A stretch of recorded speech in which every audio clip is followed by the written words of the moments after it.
รายงานเรื่องหูว่าต่างๆเปิดเนี่ยก็จะได้เท่าใดถึงหมดกันนี่นะเจ้าที่จะบอกน้องใหม่คนเดียวน้องแต่ว่าตอนที่เปิดบอกน้องใหม่แจ้งน้องใหม่มาเนี่ยได้แน่เดี๋ยวก่อนท่านสมาชิกหายไปตั้งกลุ่มเฮาเนี่ยเจ้าวันนี้น้องใหม่จะบอกให้คุณผู้ฟังว่าเราจะมีกองนะเจ้าบางทีคนบอกค่อยมีสตังค์นะเจ้าสามารถแบ่งเป็นกองได้เนาะของละ20 บาทเนี่ยเนาะที่น้องใหม่เคยทำรับเนนตะวันมาก็ได้ชั้นนักเหมือนกันเจ้าที่เปิ่นบ่มีสตังค์นะก็หอมน้อยเดียวก็พอละเจ้ารวมๆกันมาหลายคนก็ได้เจ้าสำหรับคุณผู้ฟังที่อยู่ตามเต่าไหนะเจ้าเอาไปฝากไว้ตังที่ก่อนกระมวลเคยกลางนะเจ้าที่กล่องก็ได้กล่องละ20 บาทนี่นะเจ้าตามใจคุณผู้ฟังเนอะก็เป็นยังนะเจ้ามีน้อยกับทานน้อยเนาะแล้วตังไหนเดียวเดี๋ยวก่อนเดี๋ยวนึกก่อนต้นเตาสักกระแปงเนาะต้นเตาสันกระแปงสายพิอารีเจ้าสายพิอารีเสื้อคำฟูนะเจ้าสีแดงนะเจ้าสีสมศรีสีสมพรนะเจ้าอันนี้ก็เอาไปฝากไว้จังที่การที่ท่านเนี่ยเจ้าได้เลยเนาะนี่เปิ่นสามารถมันโอนเข้ามาได้หรือว่าก็จะมาด้วยตัวเองก็อาจจะเป็นได้ในสัปดาห์นี้เนาะเพราะว่าเราก็จะได้ตะกันไม่ได้เจอกันมาก็เมินแล้วเจ้าส่วนตังบ่อสร้างสักกระแปงเจ้าบ่อสร้างสักกระแปงฝากไว้ที่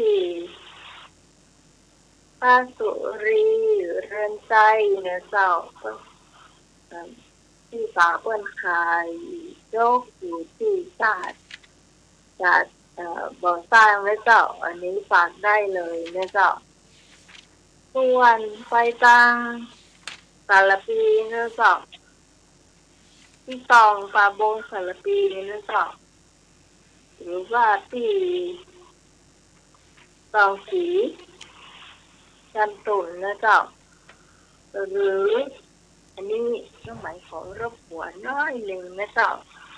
แม่สุแก้วนะเจ้าแม่สุแก้วคำอ้วนนะเจ้านี่ขอรบกวนน้อยหนึ่งนะเจ้าแม่สุแก้วเจ้าเปิดมาภายโดยสีโพธารามนะเจ้าไปกลางยังเนื้อสารปีเนาะอันนี้เปิ่นอยู่สายจังปูนนะเจ้าเอาไปฝากสะพุ่นก็ได้เจ้าของละ20 บาทนี่นะคุณผู้ฟังก็สามารถเอาไปฝากได้นะเจ้าถ้าอยู่สายตั้งบักคอยนะเจ้าเอาไปฝากไว้ที่แม่แดงนะเจ้าแม่แดงดอกสะล่อมเนาะแม่แดงดอกสะล่อมก็จะมีแม่แดงดอกสะล่อมแล้วก็จะมีไผ่มาเดี๋ยวเลือกก่อนมีแม่แดงดอกสะล่อมแต่น่าจะมีแม่แดงคนเดียวเนาะสายบักคอยเนาะแล้ววันนี้เราก็ไปได้ยินเสียงแม่บัวลอยเนี่ยแม่บัวลอยที่เคยโทรเข้ามาเนาะถ้าได้ยินเสียงนี้ก็โทรเข้ามาเนอะแม่บัวลอยเนี่ยเจ้าตังโป่งไม่ยิงตังโป่งให้กันแล้วควายไม่น้อยกันแล้วตั้งสันโป่งเจ้าตั้งสันโป่งปากตังพ่ออ้ายแม่น้อยหีบทองนะเจ้าสันโป่งไม่ริงนะเจ้าขึ้นอยู่บ้านดงค่ะถ้าต่ำบ่ผิดนะเจ้าเนาะบ้านดงพ่ออ้ายแม่น้อยหีบทองอันนี้เป็น เมื่อห่วมบุญห่วมกุศลก็เราอยู่แล้วนะเจ้าฟังของท่านก็ได้เนาะผู้ฟังจะทำอะไรก็แล้วแต่นะเจ้าผู้ฟังอันนี้น้องใหม่ขอแยกเป็นของน้อยๆทีละเนาะส่วนตังซบลิมนะเจ้าซบลิมจะหอมที่เตรียมไผ่ก็ได้นะเจ้าเตรียมไผ่หรือว่าพาที่พากันทวังเนี่ยนะสองท่านเนี่ยคือสองท่านนี้หรือว่าที่สุพลรถสุพลเนี่ยเจ้าสองสามท่านเนี่ยเจ้าหรือว่าก็คือติดต่อกันตลอดที่จะมีสองสามคนเนี่ยเจ้าเนาะถ้าก็มีไทยแอมตั้งด้อยสเก็ตเจ้าตั้งด้อยสเก็ตเนี่ยจะฝากอาจารย์นิพนธ์เนี่ยเจ้าอาจารย์นิพนธ์พัทยาโนเนาะครับเจ้าอันนี้ฝากคนได้เนาะมาประทานโดยสเก็ตก็ได้ครับเจ้าผู้ฟังสามารถฝากได้เจ้าจะห่วมจะใดก็ได้นะเจ้าแล้วแต่เถอะเนาะเพราะว่าเจ้าตังเข้าไปเดียวมันก็เสียนะเจ้าเนาะถ้าเราจะแยกเป็นแบบนี้เนี่ยคนผู้ฟังเป็นคนมีสตางค์อย่างที่น้อยเดียวคนอยากหอมยาใดดีฟังคนมีเจ้าคนหอมเป็นฟันแล้วเขาไปหอมสักร้อยได้ใจอ่ะได้เนาะได้เจ้าได้เสมอถ้าได้เขาก็บอกว่ากันเจ้าได้เจ้าได้มันมีหลายอย่างบางคนก็อาจจะคิดว่าโอ้มีเจ้าคนหอมหน้าเสียคนหอมหน้าก็เฮามีน้อยเดียวมีน้อยกับตามน้อยเขาบอกกันเจ้าในวันนี้เขาก็จะบอกว่ามีเหมือนกันเนอะมีคน5 กองก็มีนะเจ้า5 กองมันก็ได้100เลยเนี่ยเจ้าแม่เจ้าช่วงนี้เราก็จะมาประกาศสักน้อยหนึ่งประชาสัมพันธ์เนาะสักน้อยหนึ่งมีสายพ่อไว้หน่วยอันผู้เขาจะบอกประกาศแล้วเนอะประกาศวันร่วมทำบุญก็มีแม่จันทาสิ้นใจนะครับอยู่บ้านสันทรายเนาะสันทรายหลวงเนาะครับผม1,000 บาทนะครับครับผมมาท่านอาจารย์นิพนธ์นะครับวันเกิดนะครับผมเจ้าทำบุญมา 2,000 ครับผม 2,000 บาทแล้วเจ้าครับวันเกิดนะครับมาก่อนแม่กาญจนาโพยะครับผมโพธยะนะครับผมเจ้า 1,000 บาทครับสมัยรีดอนวันนี้พวกทำบุญคุกปีนะพวกล่าบุกว่างอะไรนี่ครับนะครับมานายหนุ่ยสว่างเมฆครับ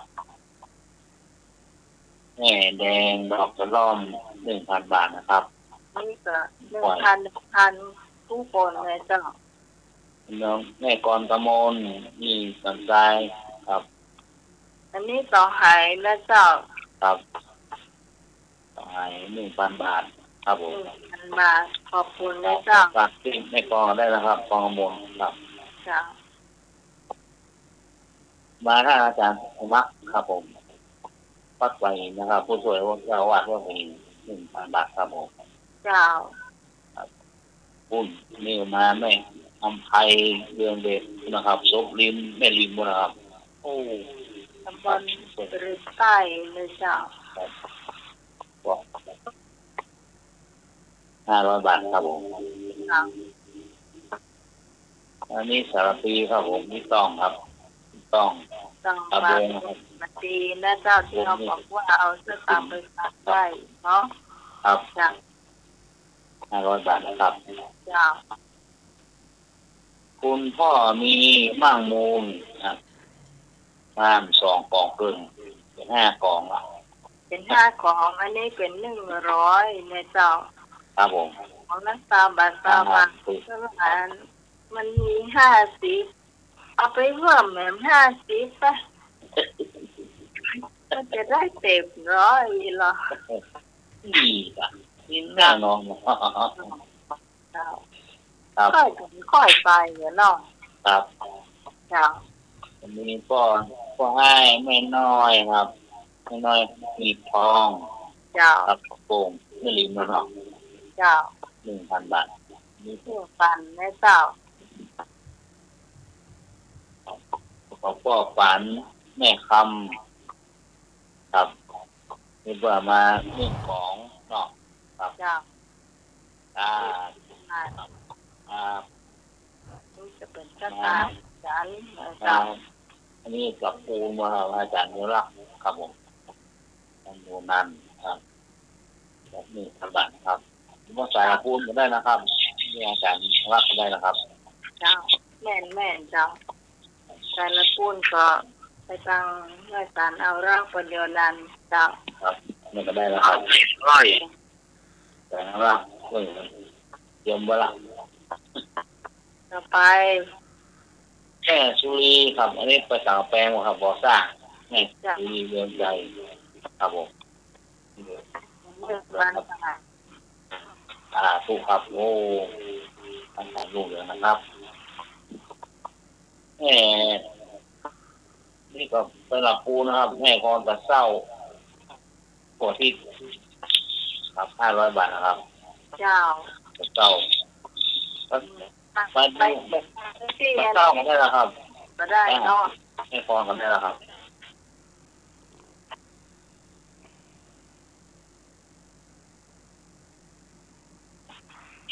คุณพี่น้อยแม่น้อยเนาะแม่น้อยสารกลางที่เพิ่นลูกวินของมาลาครับผมของมาลาเจ้าครับผมพี่น้อยสารกลางหน้าสารกลางครับครับสารกลางก็เป็นที่ลูกวินนี่ก็ได้แล้วครับมาเลยครับก็ได้มาเนาะครับของปอยใกล้ๆก็ฝากไว้ที่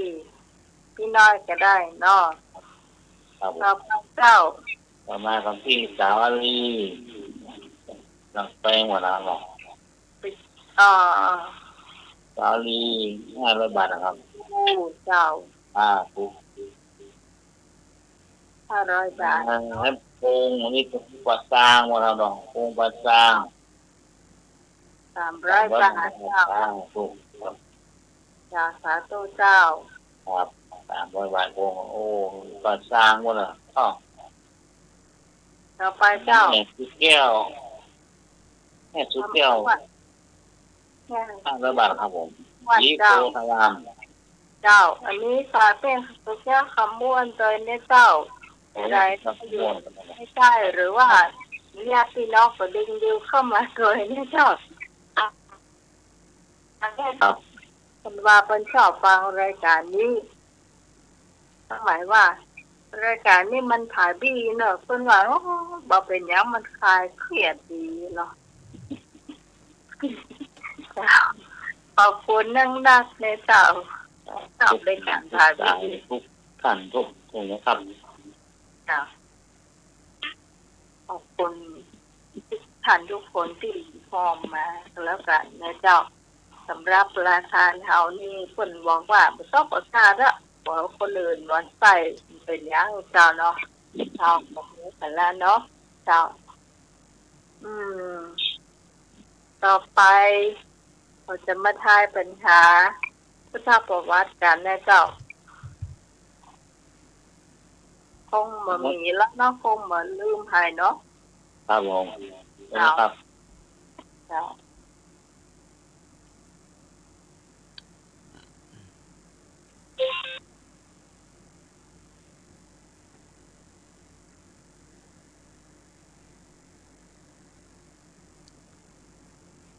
ช่วงนี้ก็เป็นช่วงธรรมะขออภัยพุทธประวัติ ตอนนี้ก็กำลังประสานพระอาจารย์นิพนธ์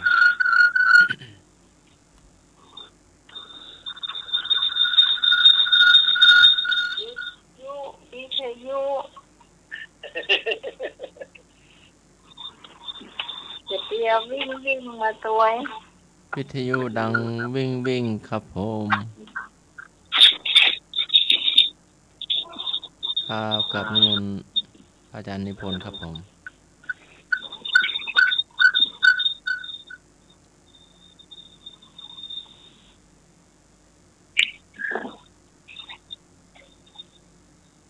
จิตนิวสาขอกราบนมัสการพระสัมมาสัมพุทธเจ้าพระ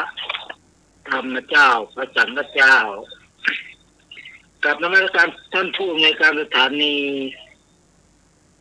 พระครูสมุวิศวัตรวรพิโจแล้วก็กับนมัสการท่านอาจารย์สมัครคือเจ้าวาดวัดฝายหินครับการนมัสการพระอาจารย์นิพนธ์ครับผมสวัสดีสำเนวรักครับนมัสการครับเจริญพรโยมพิสมัยผู้จัดรายการนมัสการเจ้าเจริญพรโยมหน่วยเจริญพรโยมกรกมลโยมบุญป่าเศร้าโยมแม่บุญกับกล้วยโยมแม่แดงรัตนาและก็หลายๆโยมธรรมะคลายเครียดทุกท่าน วันนี้เสียงจิบเบาๆไปหน่อยเสียงฟ้าก็ร้องคำรามใหญ่เลยฝนถ้าจะตกเนาะปัญหาข้อแรกเลยเนาะ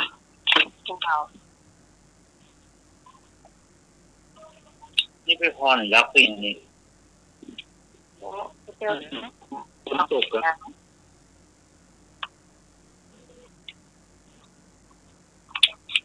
ปัญหาพุทธประวัติ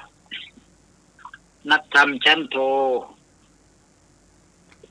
ใครเป็นผู้สร้างวัดเชตวันกอไก่พระเจ้าเชตุขอไข่พระเจ้าชาติศัตรูกอควายโคสกะเศรษฐีงองูอนาถบินทิกะเศรษฐีใครเป็นผู้สร้างวัดเชตวันกอไก่พระเจ้าเชตุขอไข่พระเจ้าอาชาติศัตรูกอควายโคสกะเศรษฐีงองูอนาถบินทิกะเศรษฐี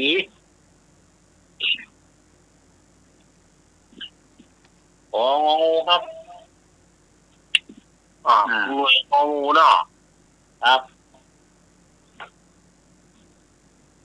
เอ้ามาเลยญาติโยม053120252260580เจ้าเอามาได้เลยโอ้โหเจ้างองูเหมือนกันนะครับงองูเนาะไอ้เรื่องเราเจ้าไอ้นึกครับเจ้าครับไปเอาข้อควายครับผมข้อควายกะข้อควายเนาะข้อควายเนาะครับเจ้าครับผมองค์ปาสร้างเนอพี่พรเอามาเจ้าพี่กรจ้ะพี่กรเอาข้อควายจ้ะข้อควายเนาะควายถึงแล้ว2แล้ว2ก็2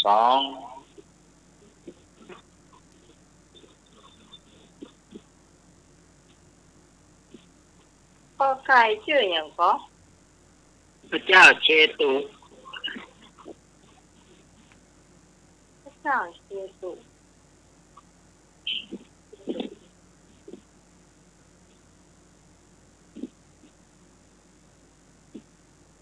เอาโค้งๆเอาไก่ต้มเจ้าสวัสดีเจ้าเจ้าอยู่ที่โกทยาวโกไก่นะเจ้า ไปกระจายตรงกันแทนน้องไหม ฮะ แม่ก็ก็ไก่นั่นน่ะ เจ้าน้องก็ว่าจะเอากอไก่นะ แม่บุญกอไก่ เจ้า ก็จ่ายแม่จ่ายท่านนิพนธ์ไปเลย เจริญพร จ้า แล้วอย่างกอไก่ กอไก่น้องก็ว่าจะเอากอไก่นะเพราะว่า กอไก่ สุคนสร้างชื่อตามคนที่สร้าง เจ้า เจ้าพี่ต้องเอากอไก่เหมือนกันนั่นนะ เจ้า ต้องกอไก่ เอา เจ้าก อไก่โกโก้ คือว่าเจ้าสี่คนสร้างสร้างปลูกตาม งองูสองคอควายสองกอไก่สาม เอาที่นั่นนะเจ้า กอไก่ว่างอยู่ครับ กอไข่อะกอไข่มีว่ะ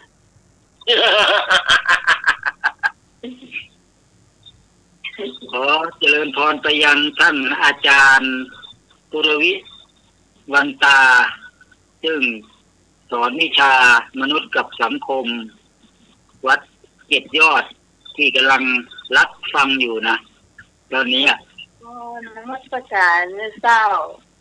ไม่ใช่ท่านเป็นฆราวาสนะท่านเป็นอาจารย์สอนวิชามนุษย์กับสังคม รู้แล้ว ท่านออกรายการอะไรนะทำอะไรสี่แผ่นดินก่อนเรานะก่อนเราจะออกเนาะ เจ้าข้าวคอควายเลยเจ้า นัสรี เจ้า ผมดีครับ สายว่าเอ้ย สุรี เจ้าก อควายครับ กอไก่อ่ะ กอไก่ครับ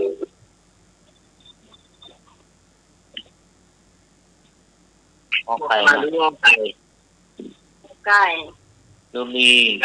ก่อสร้าง อาจารย์ธรรมะคนไหน ข้อใกล้เข้าพรรษาครับผม ฮะ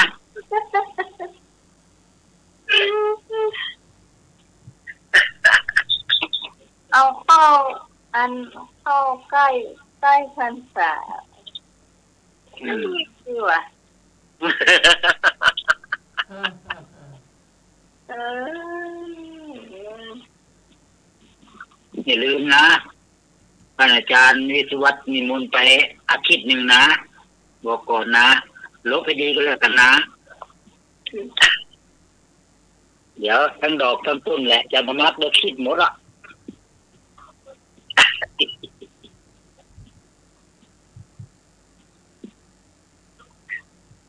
หาคะแนน โอ้ขอใครไม่มีใครตอบสักคนเลยเนาะ มีครับผม อืม รู้จักนะครับ วันแนนเหรอ โอ้ลืมไปหรอก เนนเอางองู ครับงูสาม ยมนึกล่ะ มายัง มันเลือกเอาครับ เลือกเอางูเลือกมาแล้ว ครับ จ้า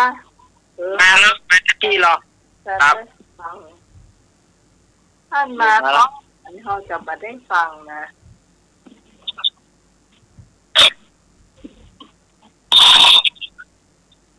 นี่ แต่ทุกคนเราข้อไหน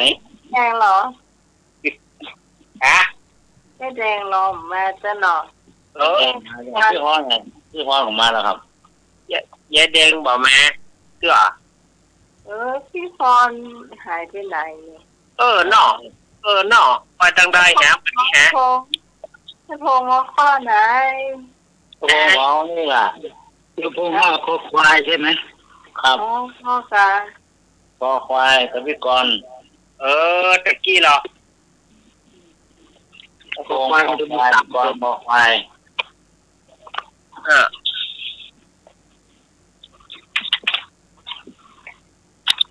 เจ้าก อไก่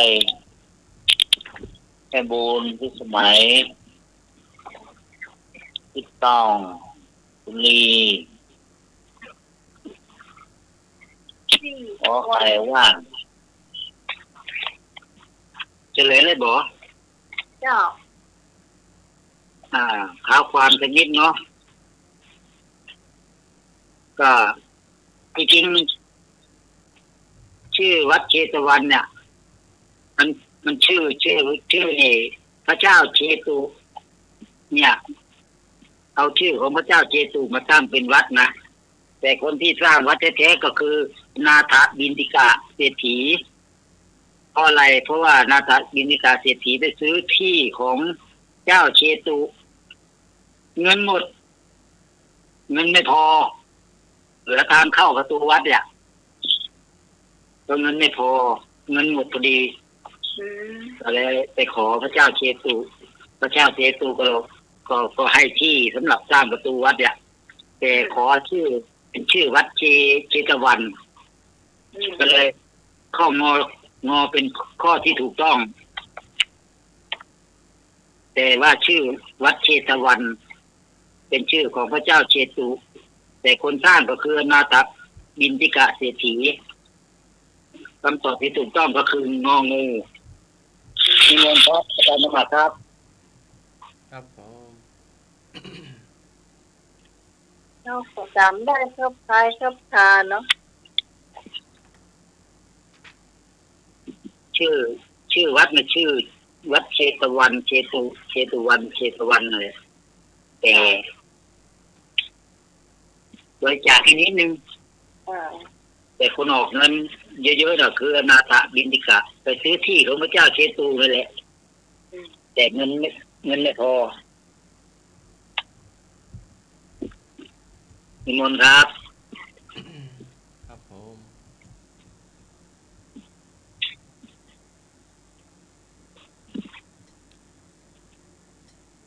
ชอบป้าเจ้า สิ่งใดที่นางสุชาดาถวายแด่พระมหาบุรุษจอขนมจอกงอขนมเบื้องคอขนมกุมมาศ เหนีย ข ว อ หนุ่มเด็ ขนมคุกงาก็ข้าวมัทุปายาต มันเอาเลี้ยงอย่างใหญ่เลยนี่จอกขนมจอกมันไปอย่างใหญ่เลยนี่แค่หมาโคไก่ลงมาเอาใหม่ ก็ข้าวมัทุปายาตขอข้าวขนมคุกงาคอขนมกุมมาศจอขนมเบื้องงอ เอาขนมจอกหายไป ข ไหน นมจอก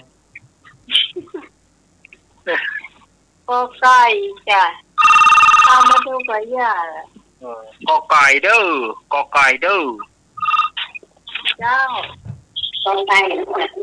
เจ้า ก็ใครเนาะ เจ้า ผมเดี๋ยวเข้าโรงงาน เข้าโรงแรม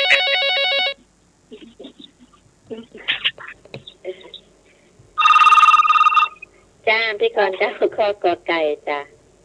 เจ้าพี่ตอน น้องไหมอันน้องพรลาวันที่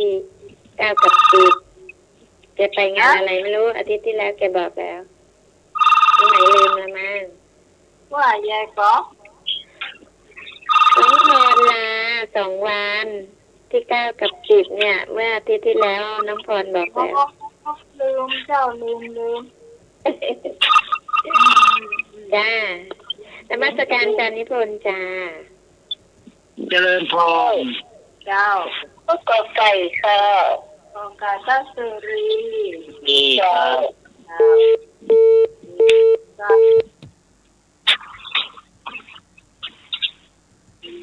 เจ้าเจ้าลืมไปแต่ละวันที่พรต้นลาเจ้าเจ้า เจ้ารอบนี้ให้กับข้ากอไก่ ผ่านแน่นอน ก็ใครเนาะ เพิ่นไปปวดหลานเพิ่นเนี่ยเพิ่นได้ยินเพิ่นบอกว่าอันน่ะ โอ้ยเจ้า เจ้า มันลา2 วันแท้เลย โยมพรเป็นอุปชาครับโยม เขา ลืมแต่ลืมว่าแต่ อ้าวจำไว้พระอาจารย์นิพนธ์นะเจ้า เจริญพรอ๋อไม่รู้นะว่าโยมพรนี่จะเป็นอุปชฌาย์บวชหลานแก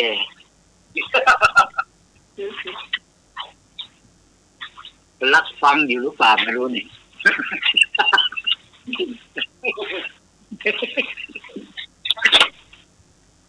เหงาขวัญก่อนเนอะ ไม่ได้เราขวัญนะเล่าต่อหน้านี่แหละเล่าฟังหลายๆคนนี่แหละ แต่ที่น้อยหายไปหน่อยหนึ่งที่ว่าจะโทรมา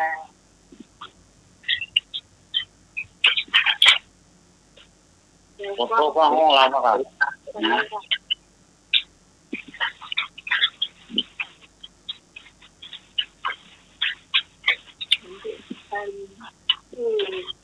ที่เช้าดีจะหายแป๊บนะ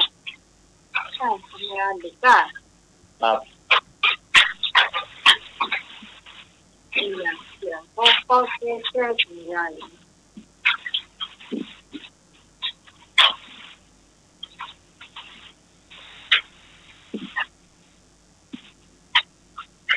ต้องรักษา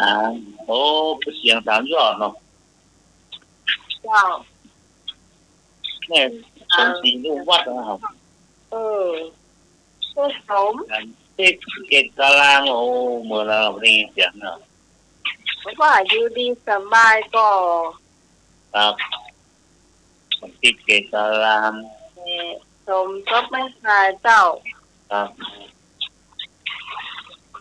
รวมทั้งใส่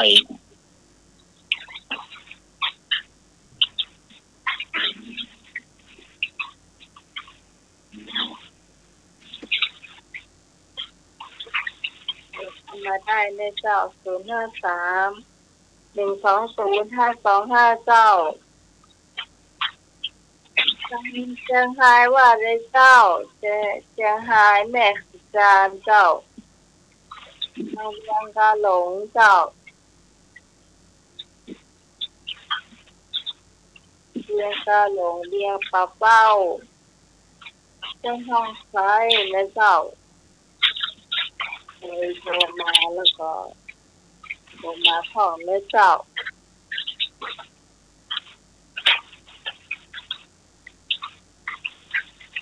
ก็เลยบอก ครับ แม่แดงกับโทรมานี่คำสั่งมองจะสมัครเลยนี่นะไม่อยากเจาะ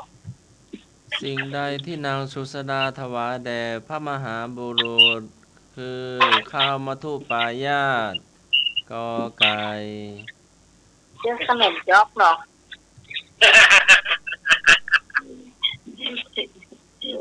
เข้าโรงงานเพื่อจะทำ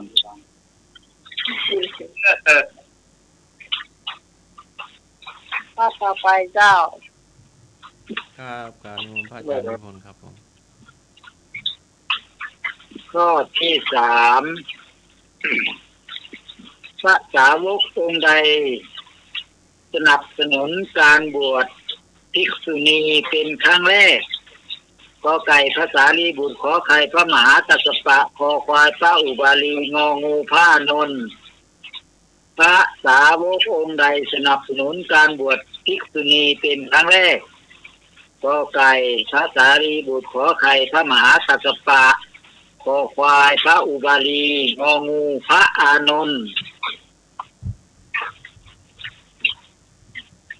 ข้าโนนเจ้า มองงูโดยคนเนอะ นี่คือว่าจะโทมถ้าพระเจ้าถึง2-3 รอบเนี่ย เขาถามมาครั้งแรกไม่ใช่2-3 รอบ ที่กองแก้ข้างงูจ้า ที่กองข้ององูเด้อ จ้า ครับมองงูเนาะ เจ้า งูมองงูเนาะ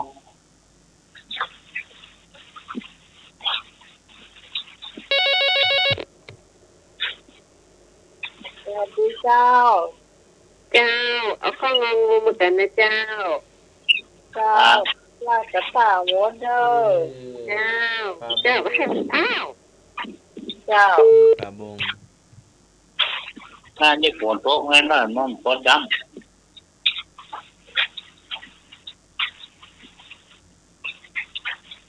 เดินเข้ามาเลยเจ้า053-120-5259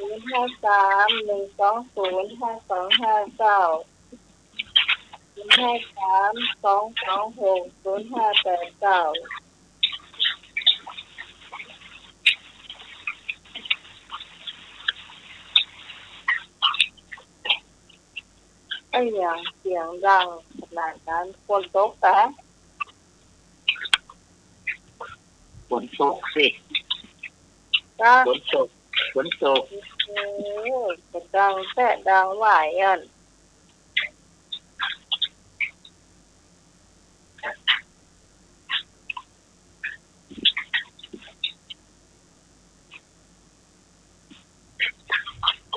มันดังเปาะแป๊กเปาะแป๊กเปาะแป๊กไม่ใช่ดังแตะดังว่าแล้ว ไม่มีว่านะไม่มีอ่านนะ เสื้อสายลมด้วย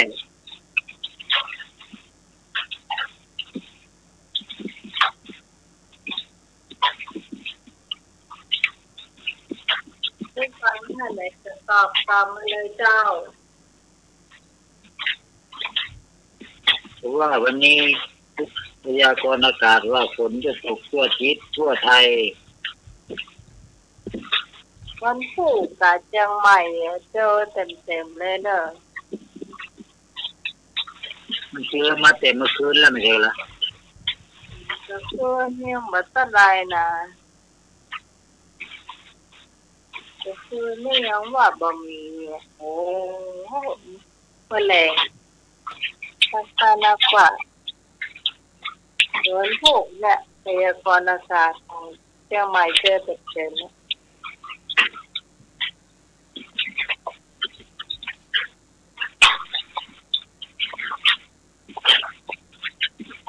ผู้เหเจ้า พระสาวกองค์ใดสนับสนุนการบวชภิกษุณีเป็นครั้งแรกก็ไก่พระสารีบุตรขอไก่พระมหากัสสปะขอควายพระอุบาลีงองูพระอานนท์คำตอบที่ถูกต้องก็คืององูพระอานนท์ เจ้า สารขุย ถูกแล้วครับผม แต่งองูถูกหมดทุกคนง่ายเป็นไงเนาะ ว่าง่ายนะ ได้กี่ข้อนี่ เป็นข้องนี่เจ้า ทั้งข้อนึงเนาะถามต่อไปเลยเนาะ เจ้า ข้อที่สี่พระมหาประชาบดีโคตมีเสรีแสดงความตั้งใจในการบวชภิกษุณีโดยการทำอย่างไรก็ไก่โคทหารขอไข่กั้นลมหายใจคอควายโกนผมงองูยอมสิ้นพระชนม์พระมหาประชาบดีโคตมีเถรีแสดงความตั้งใจในการบวชภิกษุณีไว้อย่างไรก็ไก่กดอาหารขอไข่กั้นลมหายใจคอควายโกนผมงองูยอมสิ้นพระชนม์ คนผม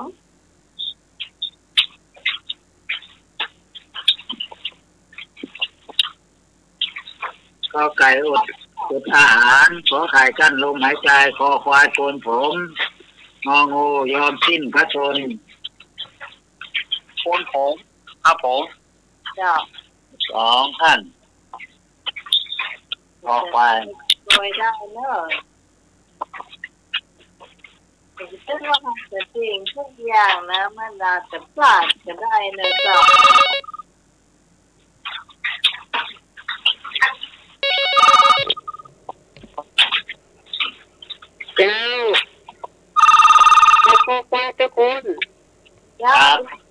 เจ้า เจ้า เจ้าที่ก่อนเจ้าขอไฟจ้ะ เอา ข ไป อควายครับ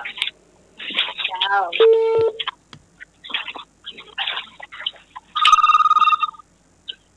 เจ้า เจ้าขอไฟถ่ายมาทุกคน เจ้า ครับ เจ้า เจ้า แม่บุญ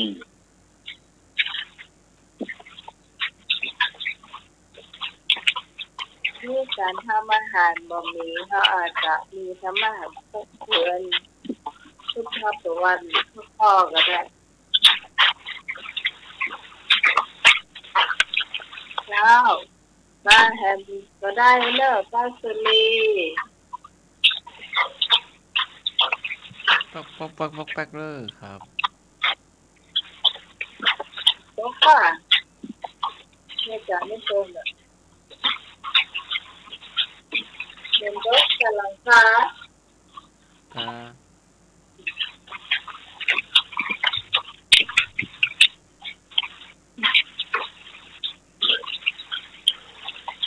ที่นี่ห้องอาจจะหลังคาเนาะ มีเสียงพระเจ้าเป็นผู้ฟังที่จะตอบข้อนี้เจ้าร้อยจะเกิดอกแต่บ้านทางยังมาตรงเสือตอบตรงสุกี้และตอมอ่ะ ทำฝนลมครับผม เขาเรียกว่าตังแต่เรียกคนตรงแข่งเนาะ ครับ ทีม ไป ชาติ ผมละ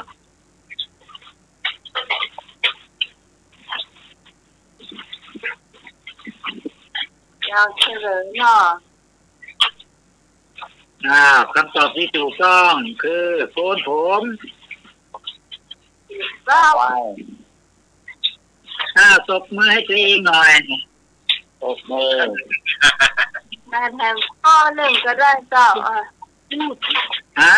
ข้อแทนข้อก็ได้เอาวันนี้พี่พรอยู่ไม่ได้ทำอาหารต้องข้อ ให้บุญนะให้บุญเหนือ อาจารย์ธรรมะถามก็ได้เหรออาจารย์ธรรมะ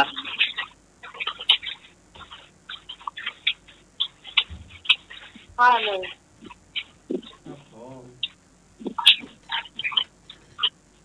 ครับผม ถามก็ได้เหรอ วันอาสาฬหบูชา ตรงกับกี่ค่ำเดือนอะไร และตรงกับวันอะไร วันที่อะไรเดือนอะไร วันอาสาฬหบูชาที่จะถึงนี้ กี่ค่ำเดือนอะไร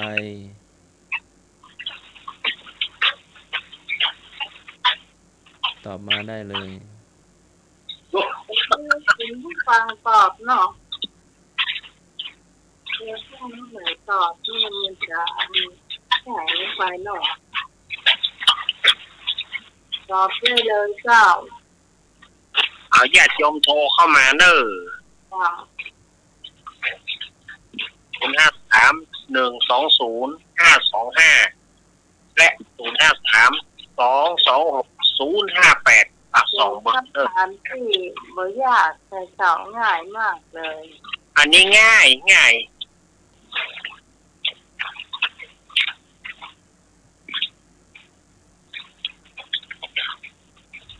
อันนั้นง่ายนั่นนะดับปิ้ง ลองหาปฏิทิน เป็นตอบ ฝ่ายสายตาหาปฏิทินข้างฝา มาละ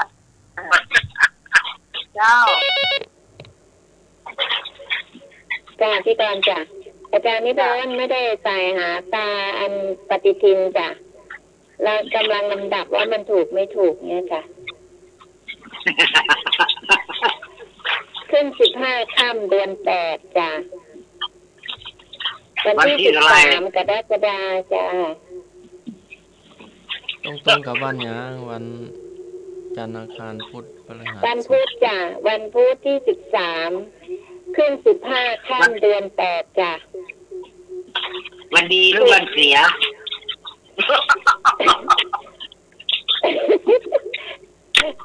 อาจารย์นี่มันอันนี้คนโคราชเลยไม่รู้ว่าวันดีหรือว่าวันเสียก็เป็นวันดีนะกะเพราะว่าเพื่อนจะไปทำบุญกันเนาะก็เป็นวันดี ตรงกับวันเกิดใคร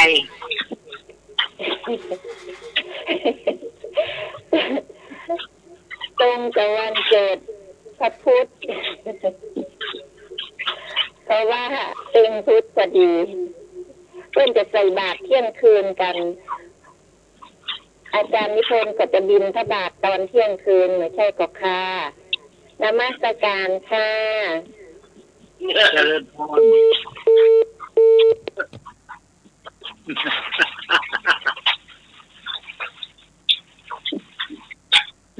เดี๋ยวเขาก็จะไปดูปฏิทินเหมือนกันเนาะ ไม่ดูเหรอ ดูว่ามันตรงกับ ฮะเราพิมพ์ตัวตอบถูกนี่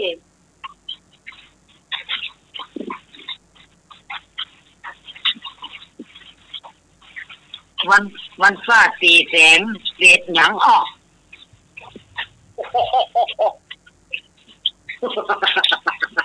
ฮะวันฟ้าสีแสงเศษหยัง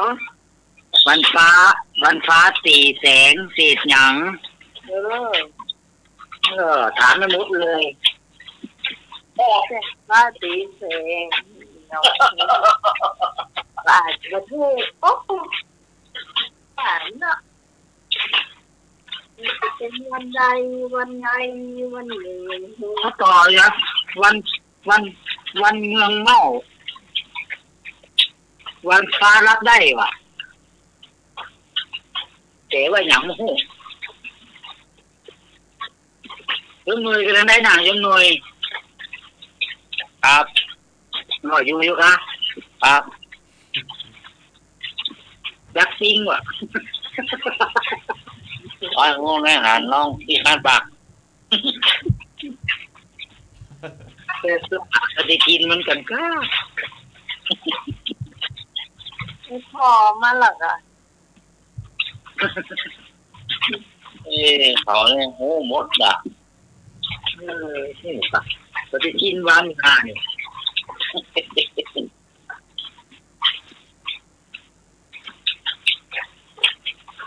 โอ้การสมัครทางเขาท่าเราเนี่ยอ๋อ ใหญ่แย่สามคนเนี่ย ได้ไหนที่คนอ่ะ การสมัครนะ สมัคร เจ้า ไม่ไหมว่าสีใจเสร็จ ฮะ ว่าสีใจเสร็จเสร็จหนึ่ง เป็นหนึ่ง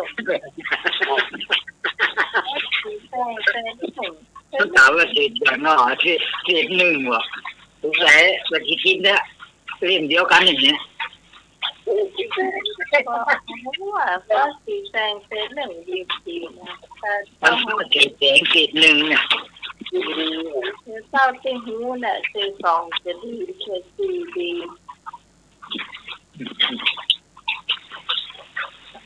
จริงอันนี้มันเป็นล้านนาก่อนก่อน ด้านหน้าวันเสียจำเดือนเรื่องที่คือวันการวันเสีย เนาะอ๋อ อืม ขอบคุณแม่บนนะเจ้า เช้า แต่ไม่คนนี่นะไม่ถึงแต่งเสร็จการสมัครเลย เดือนเลี้ยวมันเสียที่กับจันทร์เดือนนี้มันก็เสียวันอังคารวันเดียวค่ะ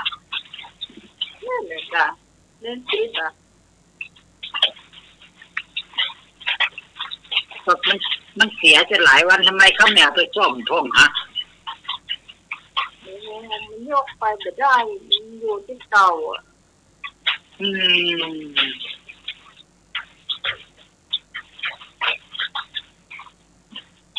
เลยเจ้าให้สมัคร เจ้าถูกต้องเป็นวันอาสาฬหบูชา15 ค่ำเดือน 8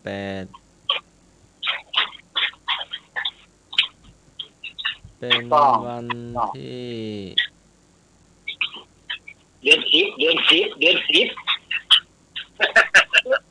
เดือนสิบเหนือเดือนแปดใต้ นั่นน่ะ เป็นวันที่ อู้เห็นมดกาเดือน10เหนือเดือน8ใต้ว่าวันค่าตีแสง1ว่าไปเรื่อยไปเปื่อยไปจ้ะ ที่บ่หมด ไอ้ที่เที่ยงน่ะ เอาของแก้ปวดตาเปิ้นแล้วลูก เป็นวันที่เกิดพระรัตนตรัยครบถ้วนครั้งแรกได้แก่พระพุทธพระธรรมพระสงฆ์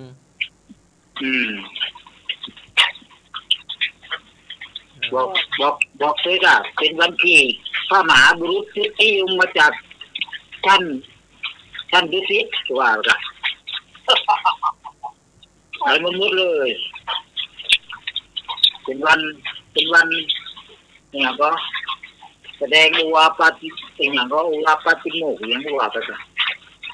ไม่ใช่เนาะแสดงธรรมจักรกับปาวัฒนสูตรเนาะ วันเข้าบูชาเขาละวันกันนี่เขามาสู่ วันมาฆบูชาอุวาปาติโมกข์วันจะลงพระเดินสันนิบาตวันน่ะ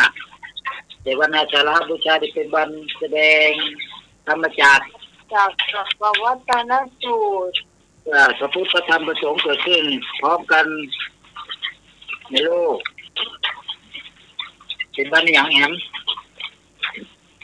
พระอัญญาโกณทัญญะ ญาติโยมทางเห็นธรรมเป็นคนแรกก็เลยของบวชเนาะเลยมีพระสงฆ์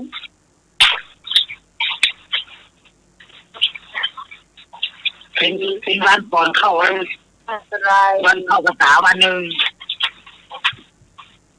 เป็นวันเวียนเทียนก็ว่าไปจ้ะ ถามว่า เปาะเนี่ย ก่อนเข้าพรรษาจะมีประเพณีอะไร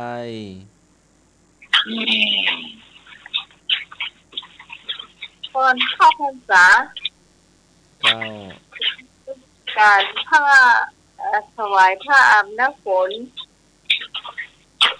ถวายเทียนพรรษา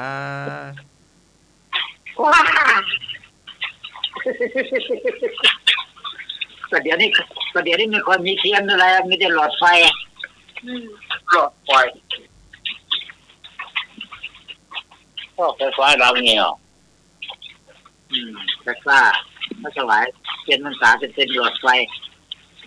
เดี๋ยวนี้มันมีทาง เราเลยรู้สึกว่าฟ้าจะคลามฟ้าจะแนบมุมมากๆก็ขอจะอำลาไปก่อนเด้อขอจะเริ่มพรญาติโยมธรรมะคลายเครียดแล้วก็ขอนมัสการครูบาอาจารย์และอาจารย์สมัคร ครับ ส ผ วัสดีครั ม บ กราบนมัสการพระอาจารย์ทุกคน ขอญาติโยมธรรมะ ที่เม โก ต น ตา ขอลาไป ครับผ ก่อน ม ขอเจริญพรกราบนมัสการครั ค บ รับกราบนมัสการพระอาจารย์ในพลครับผมที่เมตตาเนาะ ดังก็แค่โอ้แต่เนาะ บนโต๊ะขนาดเน้อเนาะ แม่ยังดังเนี่ยแต่ไม่ควรวางเงียบเลย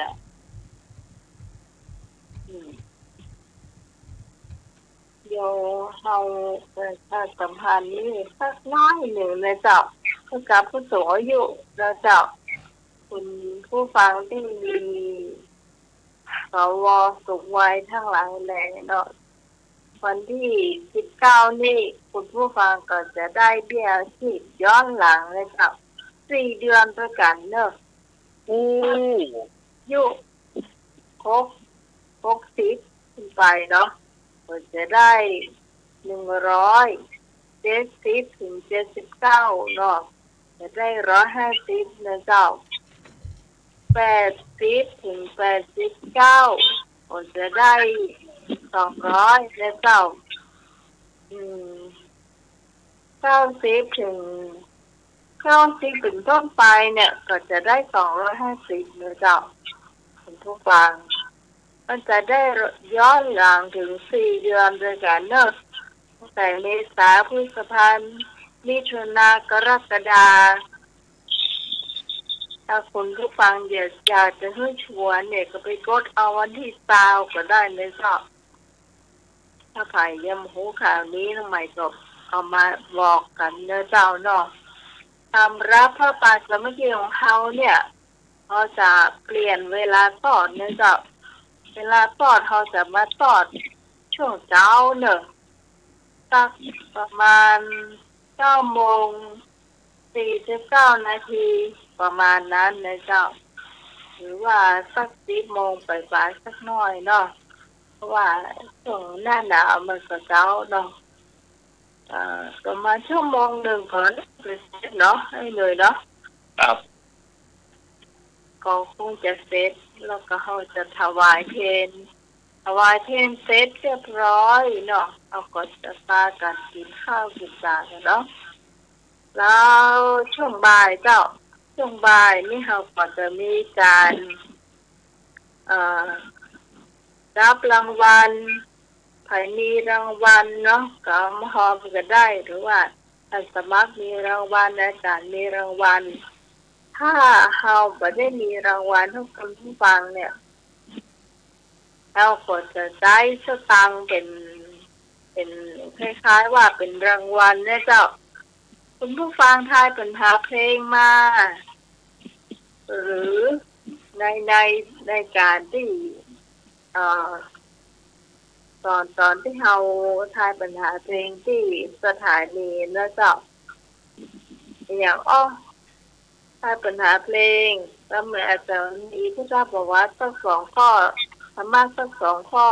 ประมาณนั้นนะเจ้าเราก็จะเติมโทรศัพท์ให้คุณผู้ฟังนะเจ้าเพราะว่าเป็นการแลกเปลี่ยนกันที่คุณผู้ฟังได้เสี่ยงกับตังค่าโทรศัพท์มา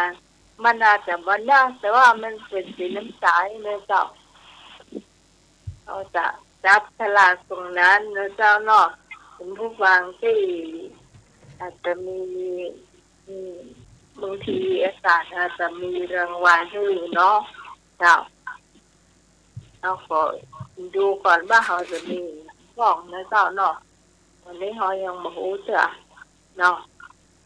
ซึ่งแน่ๆเนี่ยเป็นการเล่นเกมมีแน่นอนเจ้าช่วงบ่ายนะเจ้าเนาะ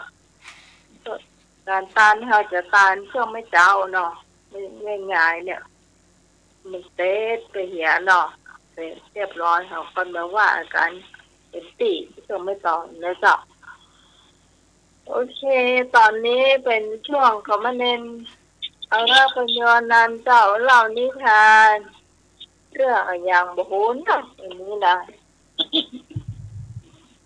ครับ มาถึงช่วงนิทานเนาะก่อนที่จะเล่านิทานก็อนุโมทนายายแดงดอกตะล่อมเนอร์ยายแดงเปิ่นฮับกระเบื้องพื้นห้องน้ำ1 ตารางเมตร300 บาทอนุโมทนายายแดงเนอร์แล้วก็โยมแม่บัวผาเครื่องคำอีกอะอยู่สันปุเลยโดยสเก็ตอันนี้ก็ร่วมทำบุญกับเบื้อง500 บาทก็ได้อยู่ตารางปลายมาถึง2 ตารางดีเนาะสำหรับยายบัวผาก็พอเป็นอย่างเนอะถ้าได้ก็ได้ตามบอกมาหาได้เนาะถ้าทายญาติโยมอันนี้ก็ถ้าว่าญาติโยมอยากจะร่วมก็น้อมเจริญพรถ้าใดเฮาก็บอกว่ากันยินดีกับสถาญาติโยมที่เพิ่นรับกับเบื้องมาเนาะอันนี้ก็อนุโมทนาญาติโยมเนอะ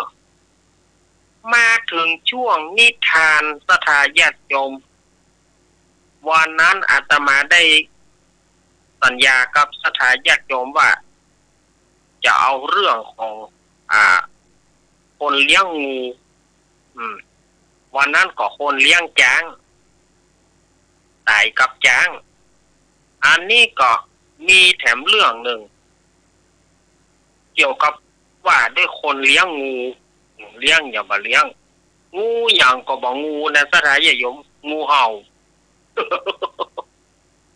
เปิดเลี้ยงงูอย่างอื่นยังว่านะอันนี้เอางูเห่าน้อยมาเลี้ยงเรื่องราวมันเป็นจะได้ อันนี้อยู่ในชาดก500 จัดเนอะเปิ้นเฮอชื่อเรื่องว่าเวรุกะชาดก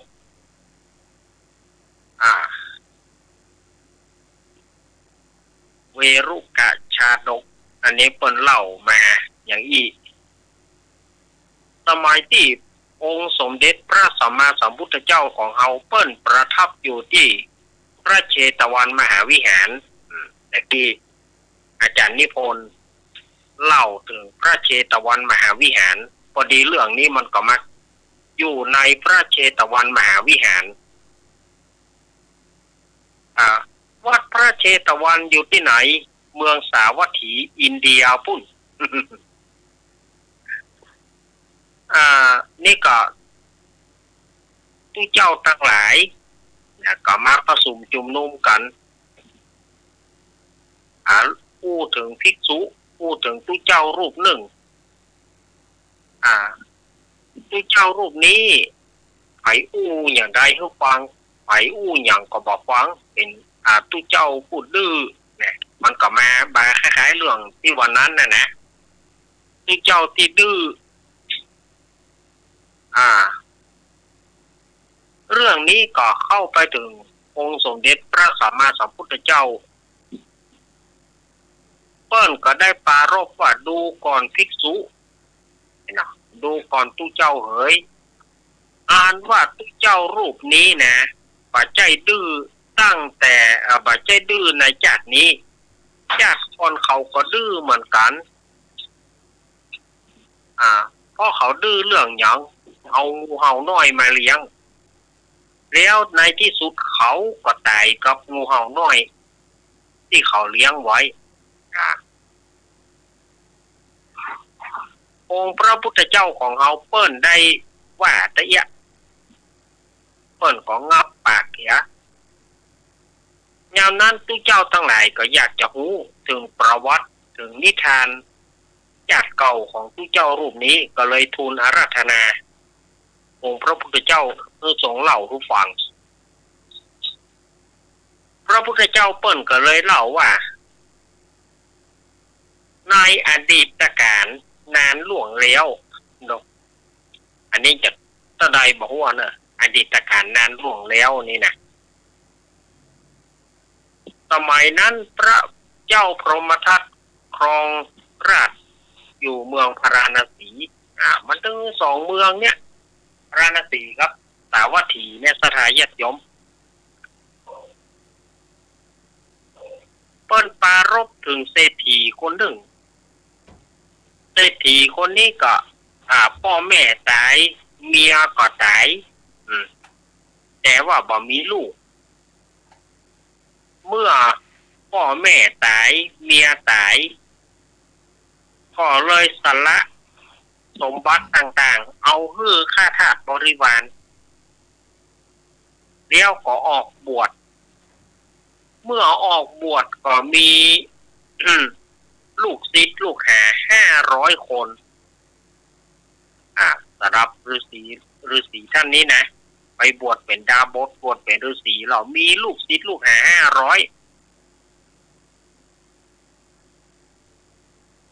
แล้วก็มีทุกเจ้ารูปหนึ่งก็มีนิสัยมีฤาษีรูปหนึ่ง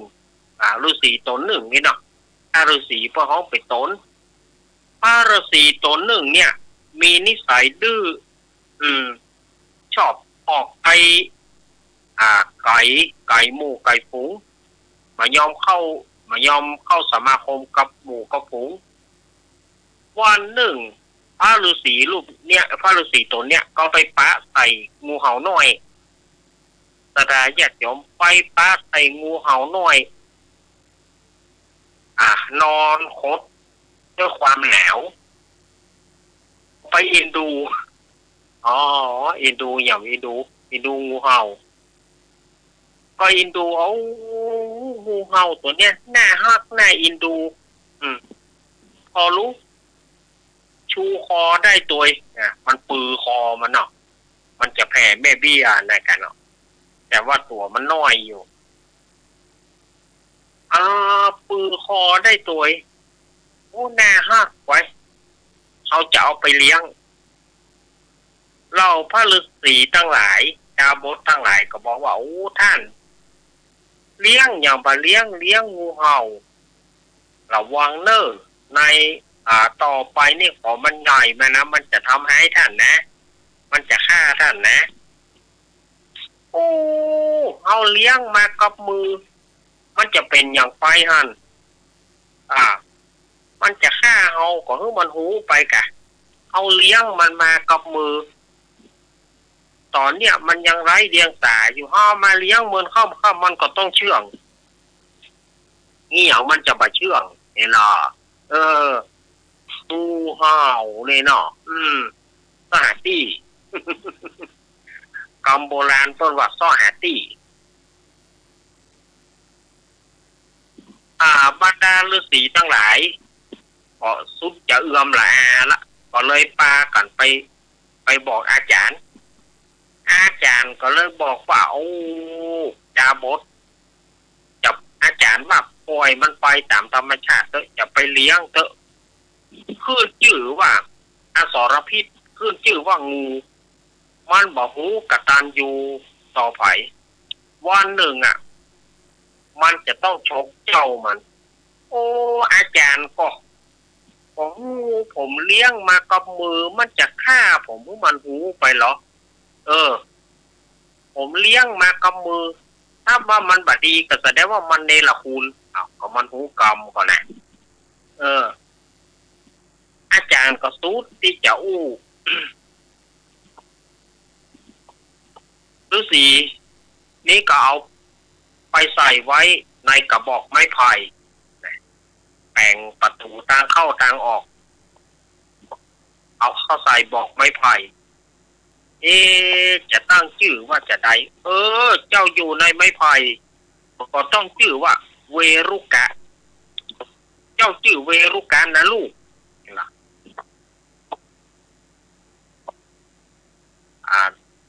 ทีนี้ก็ฤาษีเนี่ย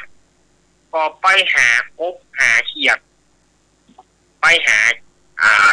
ตักแตนพ่องไปหาจักกาพ่องหาแย่พ่องเอามาคืองูเห่าชื่อว่าเวรุกะเนี่ย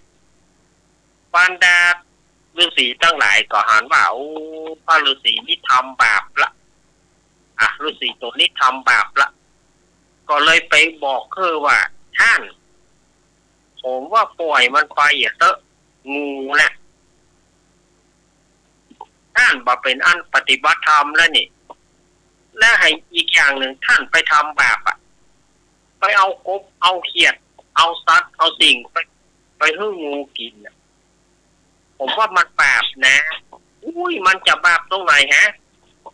สัตว์น้อยมันย่อมเป็นอาหารของสัตว์ใหญ่ผมบ่เคยทำบาปก็บ่ทำบาปจะได้ท่านเอาสัตว์ทั้งหลายเนี่ยเอากบเอาเขียดเนี่ยไปให้งูกินเนี่ยมันก็บาปทีละมันจะบาปนี่อย่างมันต้องได้อานิสงส์ดีงูผมจะได้ตุ้ยนานงูผมจะได้ตุ้ยเนาะเวรุกะเนาะนี่เนาะนับวันเวรุกะเนี่ยก็ใหญ่ขึ้นมาใหญ่ขึ้นฤาษีนี่ก็เลยต้องขยายเอาไม้ไผ่บอกใหญ่ๆเอามาแปลงที่อยู่ เอาไม้ไผ่ป้องใหญ่ๆเอามาเป็นที่อยู่แล้วก็ไปหากบหาเขียดพระฤาษีก็ทำบาปเนาะหากบหาเขียดหาจักแตนป้องหาอึ่งป้องหาอย่างเอามาเป็นกันจนมาถึงในฤดูหนึ่งเนี่ยมันร้อนแล้วก็มันแรงเราฤาษีทั้งหลายก็บอกว่าอาจารย์ ว่าปีนี้อย่ามาฮ้อนแต่ฮ้อนว่า ได้ตึงฮ้อนตึงแรงเขาจะเงียบจะได้หาอาจารย์เขาจะไปหากินที่ไหนเนี่ยผลไม้รากไม้สำนี้ก็บ่มีละปุ้ยต้องไปด้านปูนเนอเพื่อถามเขาไปหามาเตอะไปหาผลไม้รากไม้ฤาษีตั้งหลายก็เลยปากันไปฤาษีตั้งหลายปากันไปส่วนฤาษีผู้ดื้อนะก็ปล่อยตัวเพื่อจะไปหาอาหารเอามาป้อนเวรุกะนี่หรอจะเอามาป้อนเวรุกะก่อนที่จะไปก็สั่งอำลาแต่เนอเวรุกะลูกพ่อรอก่อนเนอลูกเดี๋ยวพ่อจะมาพ่อจะหากบหาเขียดพ่อจะหาอึ่งที่ตัวตุ้ยเอามาให้เจ้ากินเจ้ารอพ่อก่อนเนออย่าไปไหนนะพ่อไป3 วันได้นะ3 วันพ่อก็มาละพ่อไปหาผลไม้รากไม้ตัวเขาแล้วก็ทีนี้จะหาพักหาสินเอามาให้เอาละสถาญาติโยมส่วนว่าเรื่องราวจะเป็นจะใดนั้นเขาก็มาติดตามกันวันพุธเนาะสถาญาติโยมติดตามกันวันพุธว่าฤาษีเนี่ยจะได้พบได้เขียดได้อย่างมาให้เวรุกะก่อนเอาแบ่งภาคกันเนาะถ้าเอาเล่าไปหมดมันจะยาวล้ำไปแบ่งเกิงกันก่อนอื่นนั้นอาตมาภาพก็หารว่าคนเฮานี่ก็ชอบเลี้ยงบ่เหมือนกันบางพ่อก็ชอบเลี้ยงงูบางพ่อก็ชอบแมวในชีวิตจิตใจบางพ่อก็ชอบสัตว์ชอบสิ่งต่างๆลุงหนุ่ยเอาของงูลุงหนุ่ย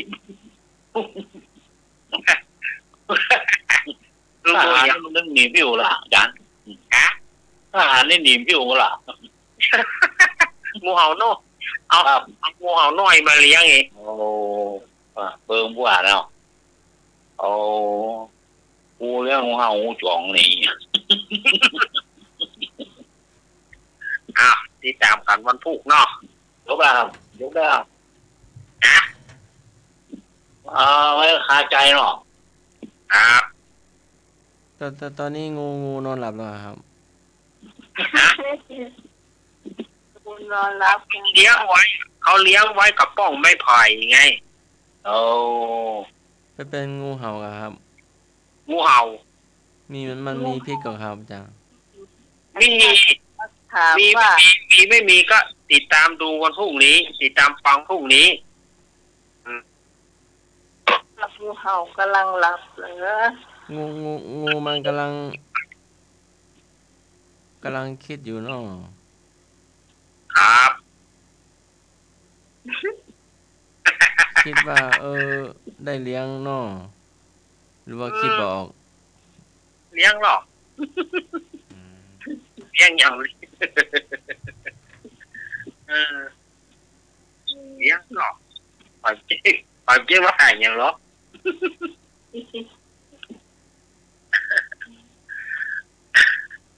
ฟังอย่างท่านสมัครนี่ก็ดีไปอย่างน่ะพ่อแม่งูเอามาฝากไว้กะหรือว่าเปิ้นไม่ใช่เอาไปพบเข้าก็สงสารมันหนาวมันขดตัวมันหนาวแล้วก็มันเล็กๆดีเอามาเลี้ยงอีกหน่อยมันก็เชื่องเองอย่างนี้ก็เลยเก็บไปไว้ในไม้ไผ่ก็เลยใส่ชื่อตั้งชื่อว่าเวรุกะไงมันจะอยู่ในชาดก500 ชาติน่ะคนที่มันดื้อมันดื้อเนาะอาจารย์เนาะน่ะอาจจะเตือนก็ไม่ฟังอาจจะเตือนยังไงก็ไม่ฟังบอกอย่าเอาก่อนช้าเนาะก็จะลืมแต่ลืมว่า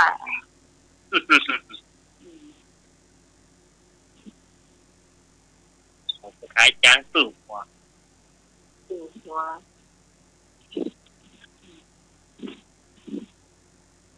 เลี้ยงอันเลี้ยงนี่คนได้การได้งานได้เงินได้ทองมันเลี้ยงไปเลย เลี้ยงงู แล้วคุยกับงูก่อนครับ ก็เขาก็คุยทุกวันนั่นแหละ แต่งูมันจะรู้หรือไม่รู้อ่ะ อย่างที่ไหนฮะที่มันเคยออกข่าวหรือว่าอย่างสักอย่างที่เอางูฟันคออ่ะ แล้วงูหัดคอนะ ที่งูฮาดคอมันเนี่ย เออ แต่เอางูฟัน เอา มันขี่โลกเครื่องอย่างมันขี่โลกเครื่องแล้วแบบป้าในงูหรือเนี่ยกลางอ่ะ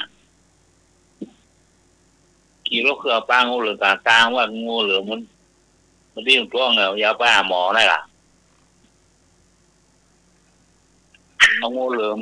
ช่วยงูเหลือมอ่ะช่วยเข้าเอาปาดไหลอ่ะนะปาดไหลขี่รถไปอ่ะไอ้งูมันให้หูคิงเนาะขี่รถกลางให้หูคิงอ่ะวันนั่นเหรอพักกลางหัวเขียวแดงอ่ะ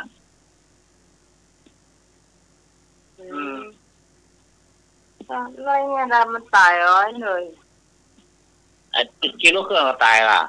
ที่ลงข่าวแล้วเราขี่แล้วเนี่ยนอกจากนอกตายก็ไปอยู่ได้อย่าได้งูวอนคอมันจะคอหลานภาพเนาะ งูเหลิมนี่นะมันจะฮับนะเนาะฮับเอาจนตายเลยนะแต่ตัวแป๊ะมันก็จะมีตัวแป๊ะมันคืออย่าง ตัวแป้งก็คือลังจืดหรือว่าน้ำแหนบ้านเฮาเพิ่นว่าอันเพื่อนนำแหน่คือน้ำแหนเนี่ยเอาไปคล้องหัวมันจะ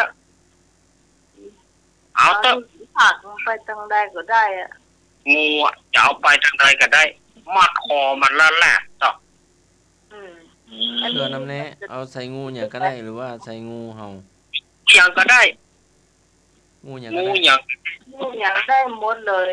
เรือน้ำแน่ที่เป็นดอกแล้วมีดูดเป็นน้ำหวานนั่นน่ะไอ้ลังจืดอะลังจืดที่เป็นดอกสีเขียวๆอ่ะมันเป็นเส้นใหญ่ๆหน่อยนะเส้นใหญ่ก็มีเส้นน้อยก็มีเอาเส้นใหญ่ๆหน่อยภาษาไทยเรียกว่าลังจืดลังจืดภาษาไทยเรียกว่าลังจืดบางที่ก็เอาเชือกกล้วยแต่เชือกกล้วยนี่มันหัวมันการไหนนั้นลังจืดการลังจืดเพื่อนนำแน่บ้านเฮานะเพื่อนนำแน่นะก็มันมีอยู่เนี่ยข้างบ้านสิเนี่ยก็เลี้ยงเป็ดบ้านที่คงสีที่หาจารถไปจอดเนี่ยก็เลี้ยงเป็ดกันเนาะถ้าเป็ดก็หายผู้คืนนะมันถึงหายไปจ่ายแล้วคนก่อนนับพอโอ้เห็นว่าเจ้างูเหลือมมาไปกินเจ้าหลังจืดที่น้ำห้วยข้างวัดก็มีเปลือกหลังจืดเคลื่อนน้ำแหน่นะนั่นนะที่น้ำห้วยข้างวัดต่อไหเนี่ยเจ้าเปลือกเอามาต้มฉันกันปัญญานั่นแหละมันแป้งงูมันสู้กันกะมันงูถึงอ่อนถ้าโดนขึ้นมันน้ำแหนมันจะอ่อนมันจะบ่ฮัดคนกะบ่ฮัดเจ้าของกะมันบ่มีแห้งเลยลูกแต่ฮัดได้อย่างไรมาอ่อนอ่ะมันบ่มีแห้งเนาะครับมันแป้งงูมันเป็นจริงแป้นนะ ครับยังมาผมโดนงูพ่นปิดใส่ฝาคือนำแหนมัดคอมันมัดคอหมาที่โดนงูผูกปิดใส่ครับมันแปรกันยาวอันนี้เหมือนปอดอยู่เนาะบ้านที่กรุงศรีเนี่ยที่ใกล้ๆฝั่งตรงข้ามบ้านเราไหมเนี่ยเลี้ยงเป็ดเนาะแล้วทีนี้เป็ดมันหายก็คืนแล้วก็จะไล่หอยเนี่ยหายได้เนาะก็เป็นว่างูเหลือมเจ้าเมื่อกี้นะมาเอาไปถึง1 วัน โอ้ มีคืนหนึ่งก็ฉันละว่างูมาลังเลยเอาเบ็ดมันกินเบ็ดมันอมเบ็ดแล้วนะละเอาขวัญละเขาฟังไปน้องคนหนึ่งที่เพิ่นหมดหัวงูนักหัวพันยาวตัวเต่าก็ใส่ยางขาที่จมูกโอ้นั่นเลยนะยาวเป็น4 เมตร 5 เมตรถ้าตอนนี้เขาก็ลังจืดเนี่ยไปป้องแล้วก็มันหักดอกหักแล้วมันคายเป็ดออกมาเป็ดจะตายแล้วนะพบเป็ดไว้เนาะเป็ดตายแล้วแล้วก็เนี่ยเอาขนหากมันมาลากมันมามัดกับอันนี้เนี่ยก็ลำไยให้เจ้ามาหลายคนนะที่ผมเคยถามว่าเนี่ยก็เสียงพัดลมเนอะเราไม่เหนื่อยเราไม่เหนื่อยจัง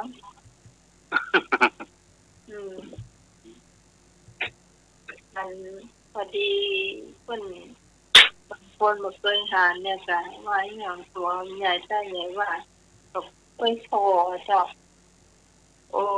แต่ละคนก็กลัวเจ้าไม่พอว่าคนก็ใกล้นะจำใหญ่จ้านะถ้ามันก็การล้างจืดแท้เกินน้ำแน่นะสามารถจะต้องลำใหญ่เนี่ยข้อมูลมาบอกว่าเขาก็เอาเงินว่ะดู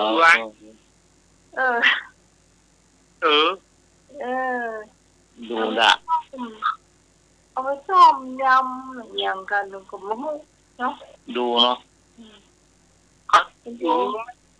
นี่ใบดูเพราะว่ามันเนี่ยคนที่ห้องสงสารเมาเนาะ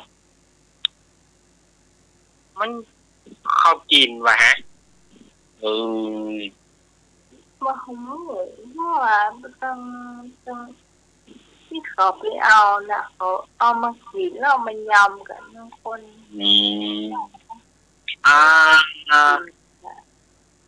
ที่เราเขากินกันเนี่ยแต่บ้านปีนี่ไม่กิน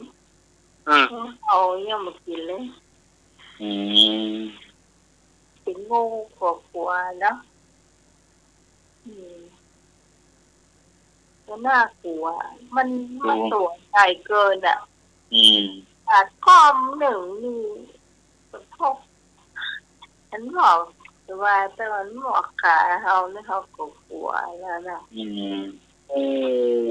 มันจะนักเนี่ยกันไปพุ่นของนี่ของทุกคนพวกห้องสวนสัตว์เมาหรอกเจ้าเห็นน่ากลัวเนาะเนี่ยตำรวจจราจรนะครับที่ไหนกรุงเทพที่ไหนวะเนี่ยโบกรถโบกรถไปโบกรถมาป้างูอยู่กลางทางมีข้าวถนน รถหยุดทั้งสองข้างทางไปข้ามถนนไปอะ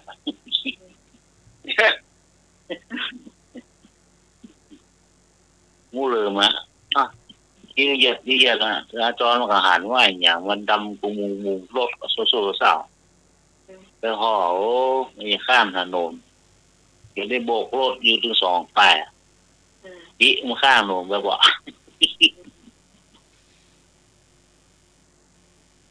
มันรู้กรรมจะดีนะ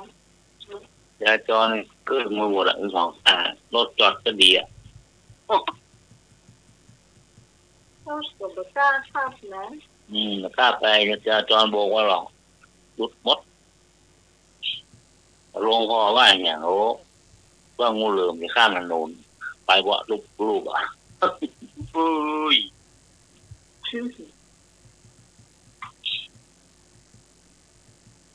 น่ากลัว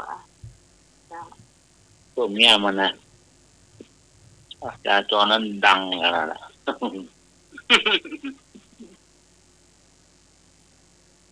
โบกรถกับคนข้ามถนนโบกรถกับงูข้ามถนน มันมีหรอเปลี่ยนจราจรโบกรถเพื่อไปข้ามถนนนะ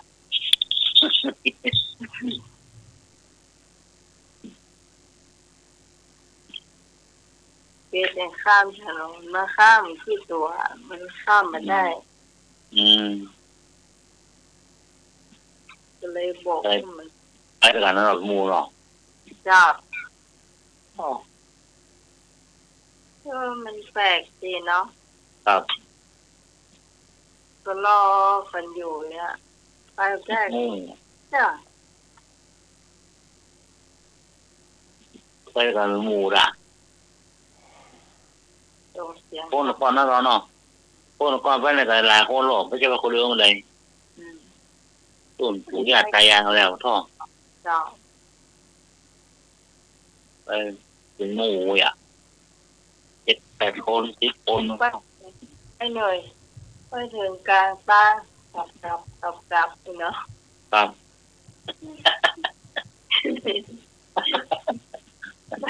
มันไม่ได้กลับเนาะไปได้หรือโทษนักเนี่ย มันเกินกลางกลับเนาะโอ้ พอดีจราจรหันพอดีเนาะ ครับ โบกรถให้หยุดก่อน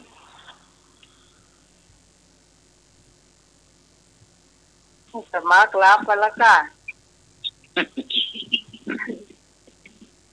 เที่ยเล่าก่อน เที่ย กัน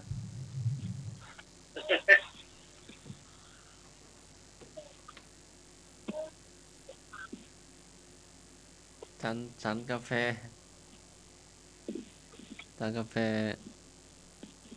2 แก้วหาไว้บ่อยู่อ่ะ 2 แก้วนะทำสมัครแมลงนี่ถั่วตู้หลอก อ๋อนึกว่า ปลายังบ่เกินจ้ะโตมา บ่าย 3ก็นึกว่า 3 ทุ่มเลยโทรหาอาจารย์เอาลักษณ์โทรหาเจโทรหาลุงหนุ่ยทำไมนะ ไม่ดูยังไง3 โมงกว่า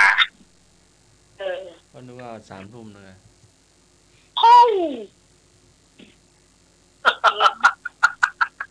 ก่อน2 ทุ่มไปโทรหาที่ซึ่งว่าถึงไปฮับตอนโทรนั้นน่ะ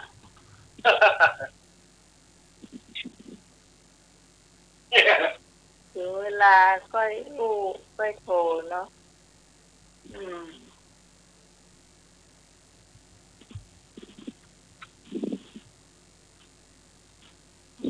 นี่หอมเวลาฉันสั่งกาแฟไป2 แก้วนี่หอม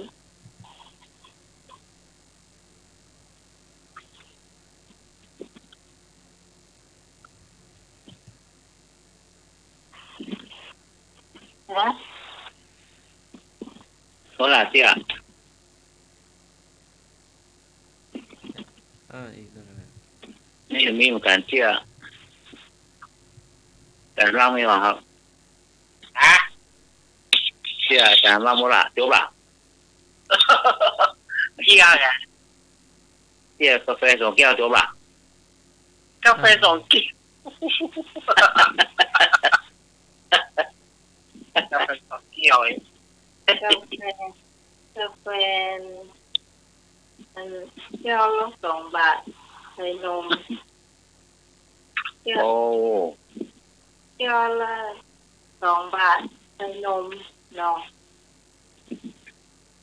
ใส่โอนตินใส่นมเนี่ย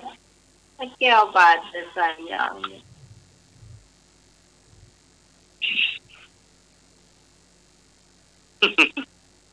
เที่ยวบาทใส่นม แก้วละ2 บาท เที่ยว2 บาท แก้วละ2 บาทใส่โอนตินใส่นม อ๋อก าแฟนะ อ่ะ ไอ้แก้วบาทจะใส่อย่าง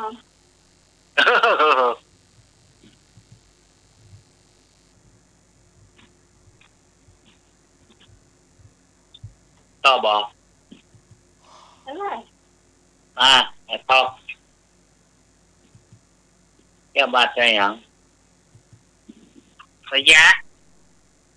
ถูกต้อง ระยะ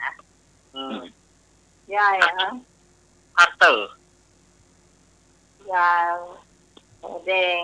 แผลเหลือง ไข่แดงแผ่นเหลืองนี่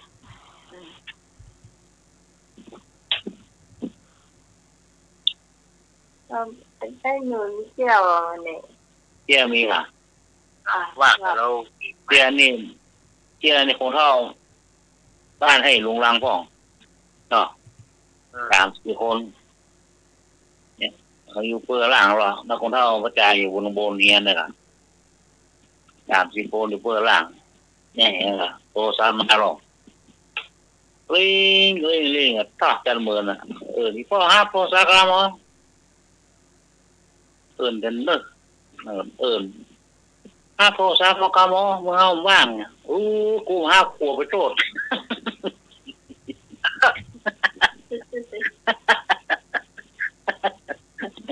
โดดไปอ่ะ ฮะง่าปากเขาได้ลุงรังอ่ะนะฮับโทรศัพท์มันเดินมาแล้วหรอก ลัวไปโตดดิ ก็ฮับโทรศัพท์แหละโบนไม่ได้นะกูรู้มากกูไปโทษ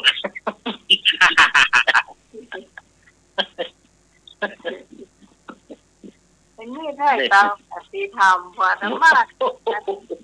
นอนตาไม่ดีเลย ได้ยินพวกเราอับสายไปโทษ ก็มีลูก นะ ที่บ้านนี่นะที่บ้านนี่นะก็เอาตั้มพ่วงโทรศัพท์กันนะครับ พ่วงโทรศัพท์2 บ้านเอกะเวลามันบัดติดไปอยู่ก็ครับเดี๋ยวบ้านคนหลัง ครับ ทีนี้ก็ว่ามันเปิ้นโทรมาคนบ้านหลังนั้นก็โยกหูบ้านหลังนั้นก็โยกหูฮัลโหลโทรมาอย่างมาได้โทรลูก เอาแล้วไปโทรมาโอ้เตียนเล่นเอาโทรศัพท์พ่วงกันนะพอโทรศัพท์แล้วยุ่งนี่มีที่บ้านเนี้ย ครับ ก็จะให้โทรศัพท์พ่วงยุ่งบัญชีขนาดตามบ้านคนหลังแล้วเปิ้นโทรมามันดังถึง2ก็ยก ครับ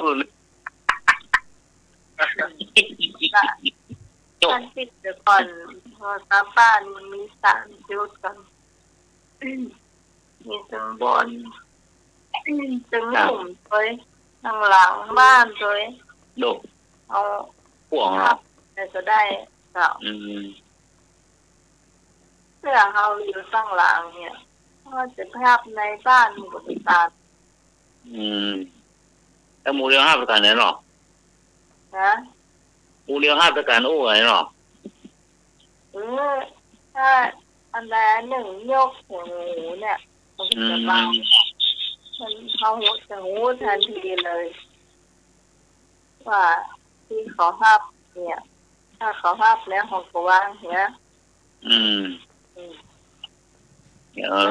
มันจะคล้ายๆว่าถ้าเสียงมันดังเกินเดียวนะแสดงว่าเขาภาพอ่ะคนเขาอู้แล้วนะอ๋อนี่เดี๋ยวมาปีกะนุ่งเดี๋ยวรอห้ามามัดเอวนั่งหรอห้าตัวใส่ตัวขู่ห้าขู่หัวโจด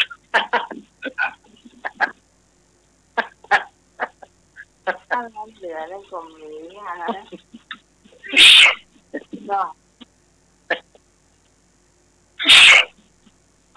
ก็แต่นี่ทำโตเนอะผม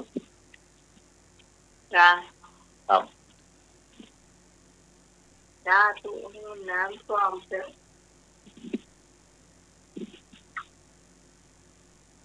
เดือนลำน้ำมีแล้วเดือนร้อนเนี่ย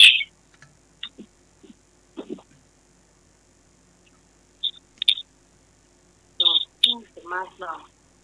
เดินดำน้ำเมื่อหรอเนาะไอ้อ๋องูเห่ากันอย่าง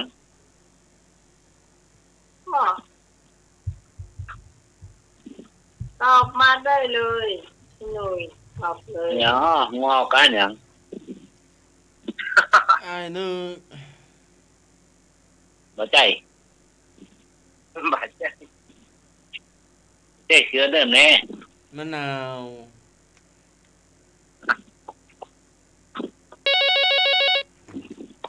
ละมาละครับการจังมันก็ครับทำถูกต้องมันก็ครับถูกต้องการอย่างทำคนหรือจังถูกต้องตลอดนะโอ้เก่งละมันก็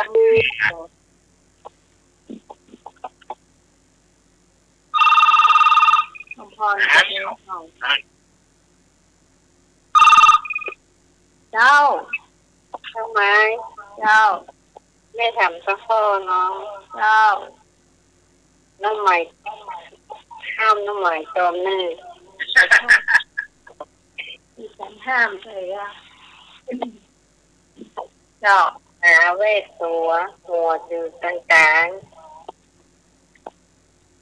ตาแวดตัวหัวอยู่ตรงกลางหัวอยู่ตั้งกลางตายนะตาแว่นอนตาแวดตัวตาแว่นตัวตาแว่นตัวงอยต้องตายโอ้เห็นลากคอมาหายเหรอ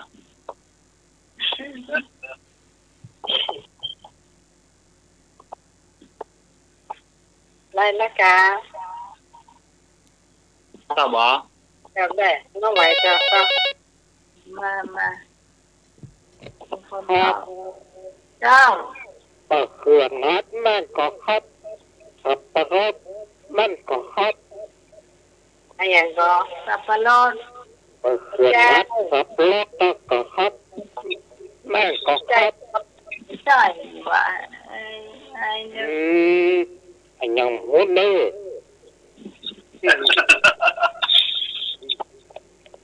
ตาแวดตัวหอยเรื่องการจำต้นว่าโอ้ว่ะโอ้เอาไหนฮะ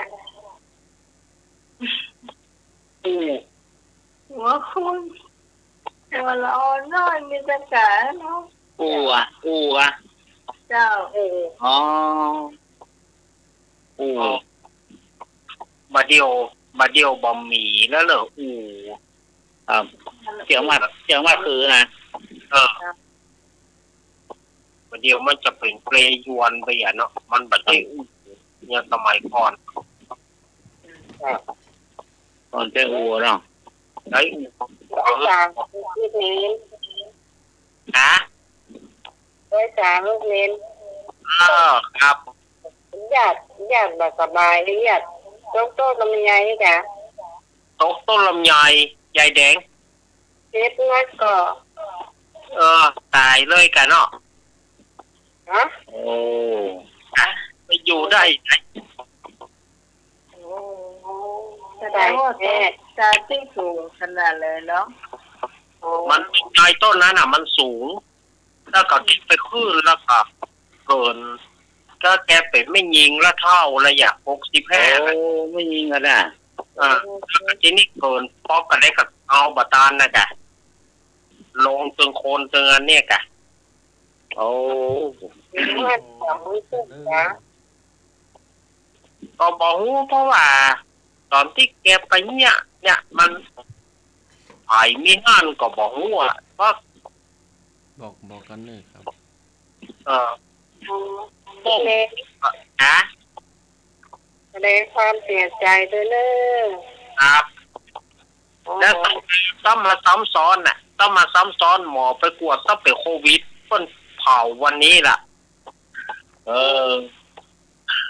ซ้ำมาซ้อนอายุก็60สายแล้วเนาะ 65ใหญ่ ต้นก็เก่งขึ้นต้นไม้นั่นแหละ ขึ้นนะขึ้นดอกพุทธะก็บอกเป็นอย่างการนี่กับมัน ไอแน่น่ะเกินลำไยอ่ะมัน ถ้ามันปักปิดถ้ามันเอาแบบใจตาลอย่างแกก็ไปมี ให้เห็นไหลเนาะให้เห็นไหลข้างๆเนาะ ลายลงกะ อ๋อใหญ่ลำไยได้มันพอคนได้ขึ้นนี่เก่งนะแก ยังแม่ เล่นเดียวอ่ะพ่อ ไอ้หน่อย ครับ แม่ฟังว่าจะขึ้นความเหนือเจ้าอ่ะ ขึ้นนั้น เข้า ต้นนั่นอ่ะ สูงขึ้นความอย่างก็เจ้าแม่ว่าพ่อจะเลือดนะ ใหญ่ตื่นขึ้นบนบ่อฟางอย่างหูก็ต้นไม้สูงอย่างใบ ข่าว เมื่อลงมา แสดงความเสียใจด้วยเนอะเป็นญาติกันเนาะ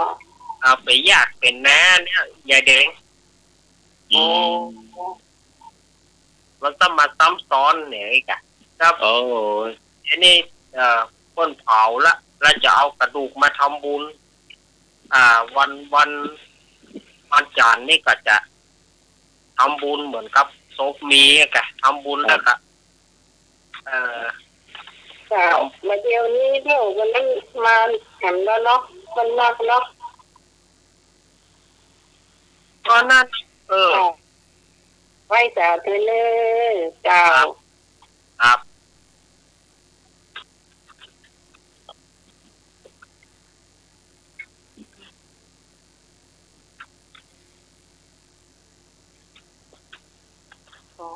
ต้องระมัดระวังหน่อยเนาะบางที65แล้วก็อายุยังเหมือนนักกันนะเจ้าแต่ที่แต่78ประเด็นนี่ล่ะ โอ้โห ต้นไม้ได้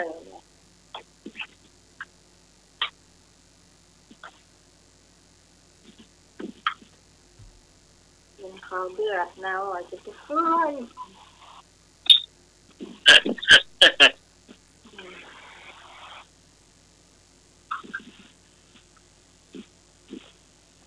ผู้ฟังจะถามปัญหาก่อนเจอนะเจ้า โทรกันแม่เนาะหลอกบวยละ ถ้าสามารถจะถามได้เนอะ ตัวมันอยู่ป่าหางมันอยู่บ้าน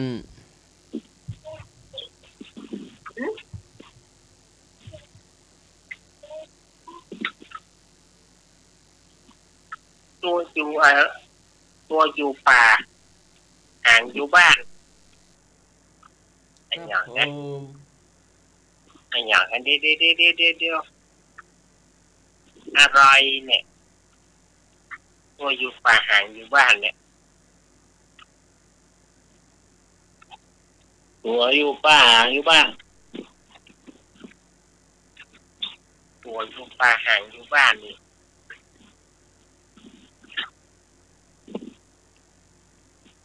อะไรเนี่ยนะ เสือก็ ลุงพี่น้ เป็นสาตัวใหญ่กว่ากระรอกตัวใหญ่กว่า เสือก็ ใหญ่กว่า ำพี่เรียน มันจะใหญ่กว่ากระรอกกระแต กระต่าย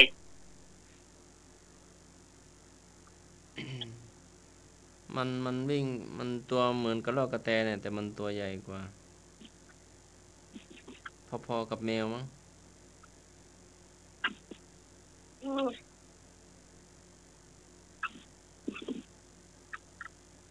ที่เห็นเหรอ ครับผมหางเห็น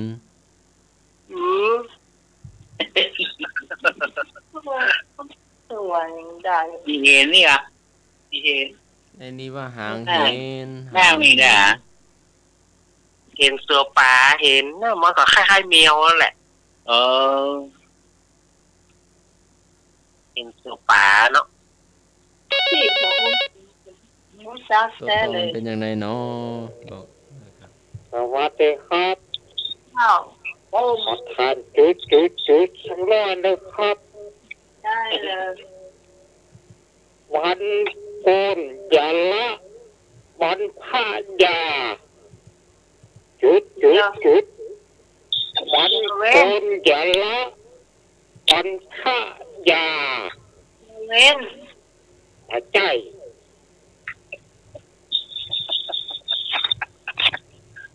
วันพระยา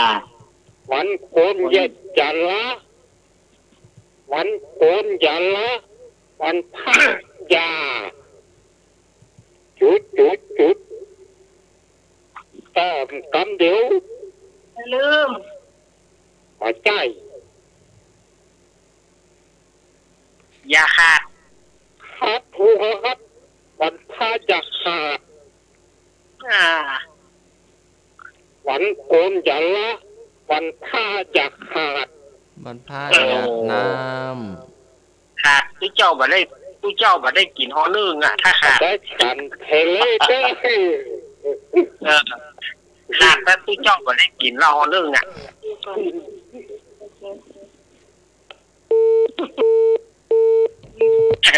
ไอ้หนึกมาเออ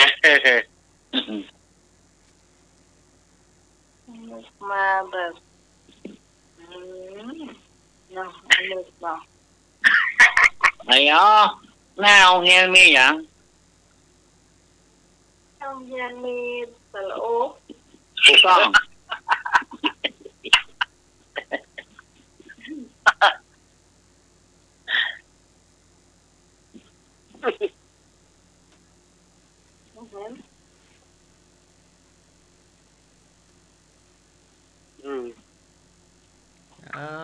ำมีปากเดียวมีตารอบตัว ปากเดียวตารอบตัว เป็นของใจ ปากเดียวตารอบตัวทั้งหมด เป็นไซไซ ตะกร้าเออ ตะกาย อันนั้นในก็ป่วยอ่ะ อ่า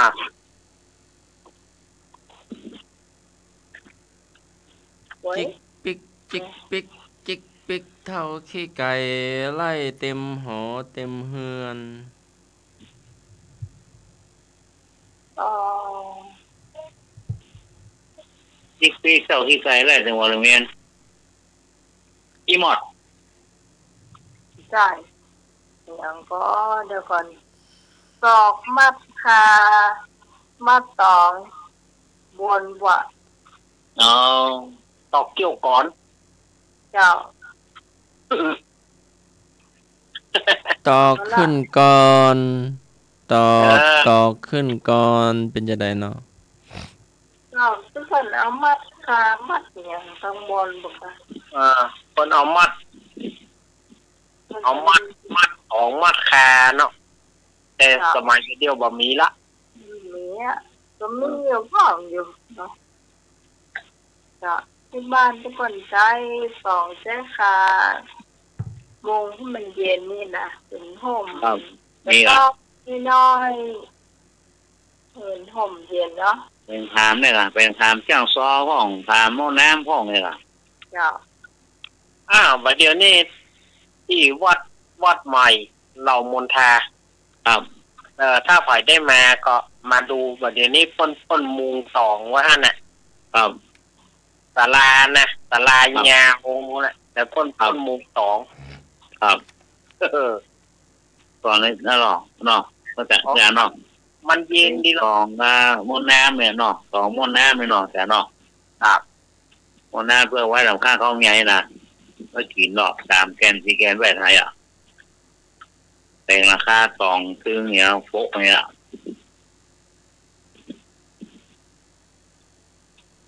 เจ้า ตามเจ้าซอก้านะพาโมซุกก้านี่หรอก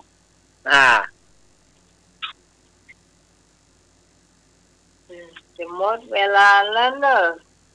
โอ้ เจ้า เลยล่ะ เวลาแล้ว โอ้ เวลาเตียวลงไปหน้าติ๊ก น่ะ เนาะ ไหลลงวะเนอะ โอ้ ลงเราจะไปต้องไหลละ โน่ โอ้โห พวกนั้นถึงมาที่หนอง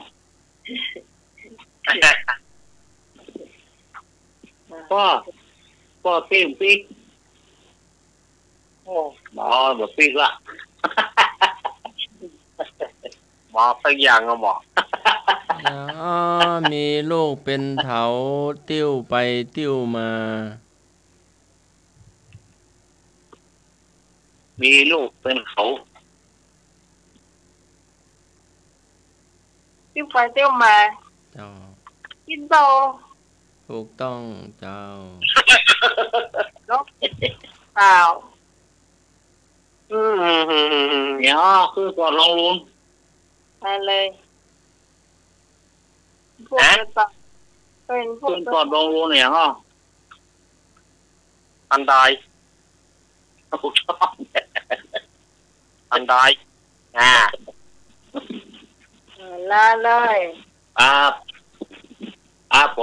มเวลามาแล้วครับเปลี่ยนกราบไหว้สาท่านอาจารย์มครูสมุวิศวรรณครับเมตตาเวลาครับภาษาอาจารย์สวัสดิ์ครับผม เอิ้นพอ อาจารย์นิรักษ์ครับผม วันดีเรื่องลุง ครับมาคาเชียทุกท่านนะครับ รับดีก่อนดีครับผมผู้ปาใหม่นะครับสวัสดีครับ จ้า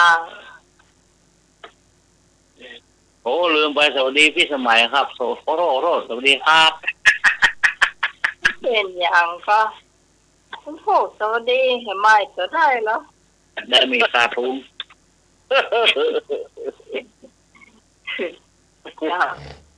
ไปเป็นสาวเนแนวรักเป็นเดียวนั้นจ้า ครับ มาถึงช่วงสุดท้ายของรายการนี้ ขออนุโมทนาทุกท่านที่ได้เปิดวิทยุรับฟังได้ดีเสมอมา ขอขอบคุณท่านอาจารย์ท่านพระครูสมุวิศวรรณวรกิจโจ ขอบคุณอาจารย์สมัครยานสีโล ครับผมครับผม ที่ขาดไว้ขอบคุณท่านผู้ดำเนินรายการโยมพี่พิสมัย จ้า ท่านมุยตัวยแล้วก็ทุกท่านที่เปิดวิทยุรับฟังวันนี้ขอเงินทุกท่านรับดีฝันดี ตื่นมาพบแต่สิ่งที่ดี โรคภัยไข้เจ็บอันใดอย่าได้มาแพร่ผ่าน ทุกจงโยกโศกจงคลาย สุ สุขได้ล้ำทำได้เลิศปอนได้ประเสริฐจงบังเกิดแก่ศรัทธาญาติโยมต่างหลาย นั่นจงจังมีพรุ่งนี้ปากันใหม่ อายุวันโนสุขังพลังขอเจริญพร สาธุสมมาเจ้า สีลังโลเกอนุตตรังศีลเป็นเยี่ยมในโลก ขอกราบนมัสการและขอเจริญพร แล้วค่ำคืนนี้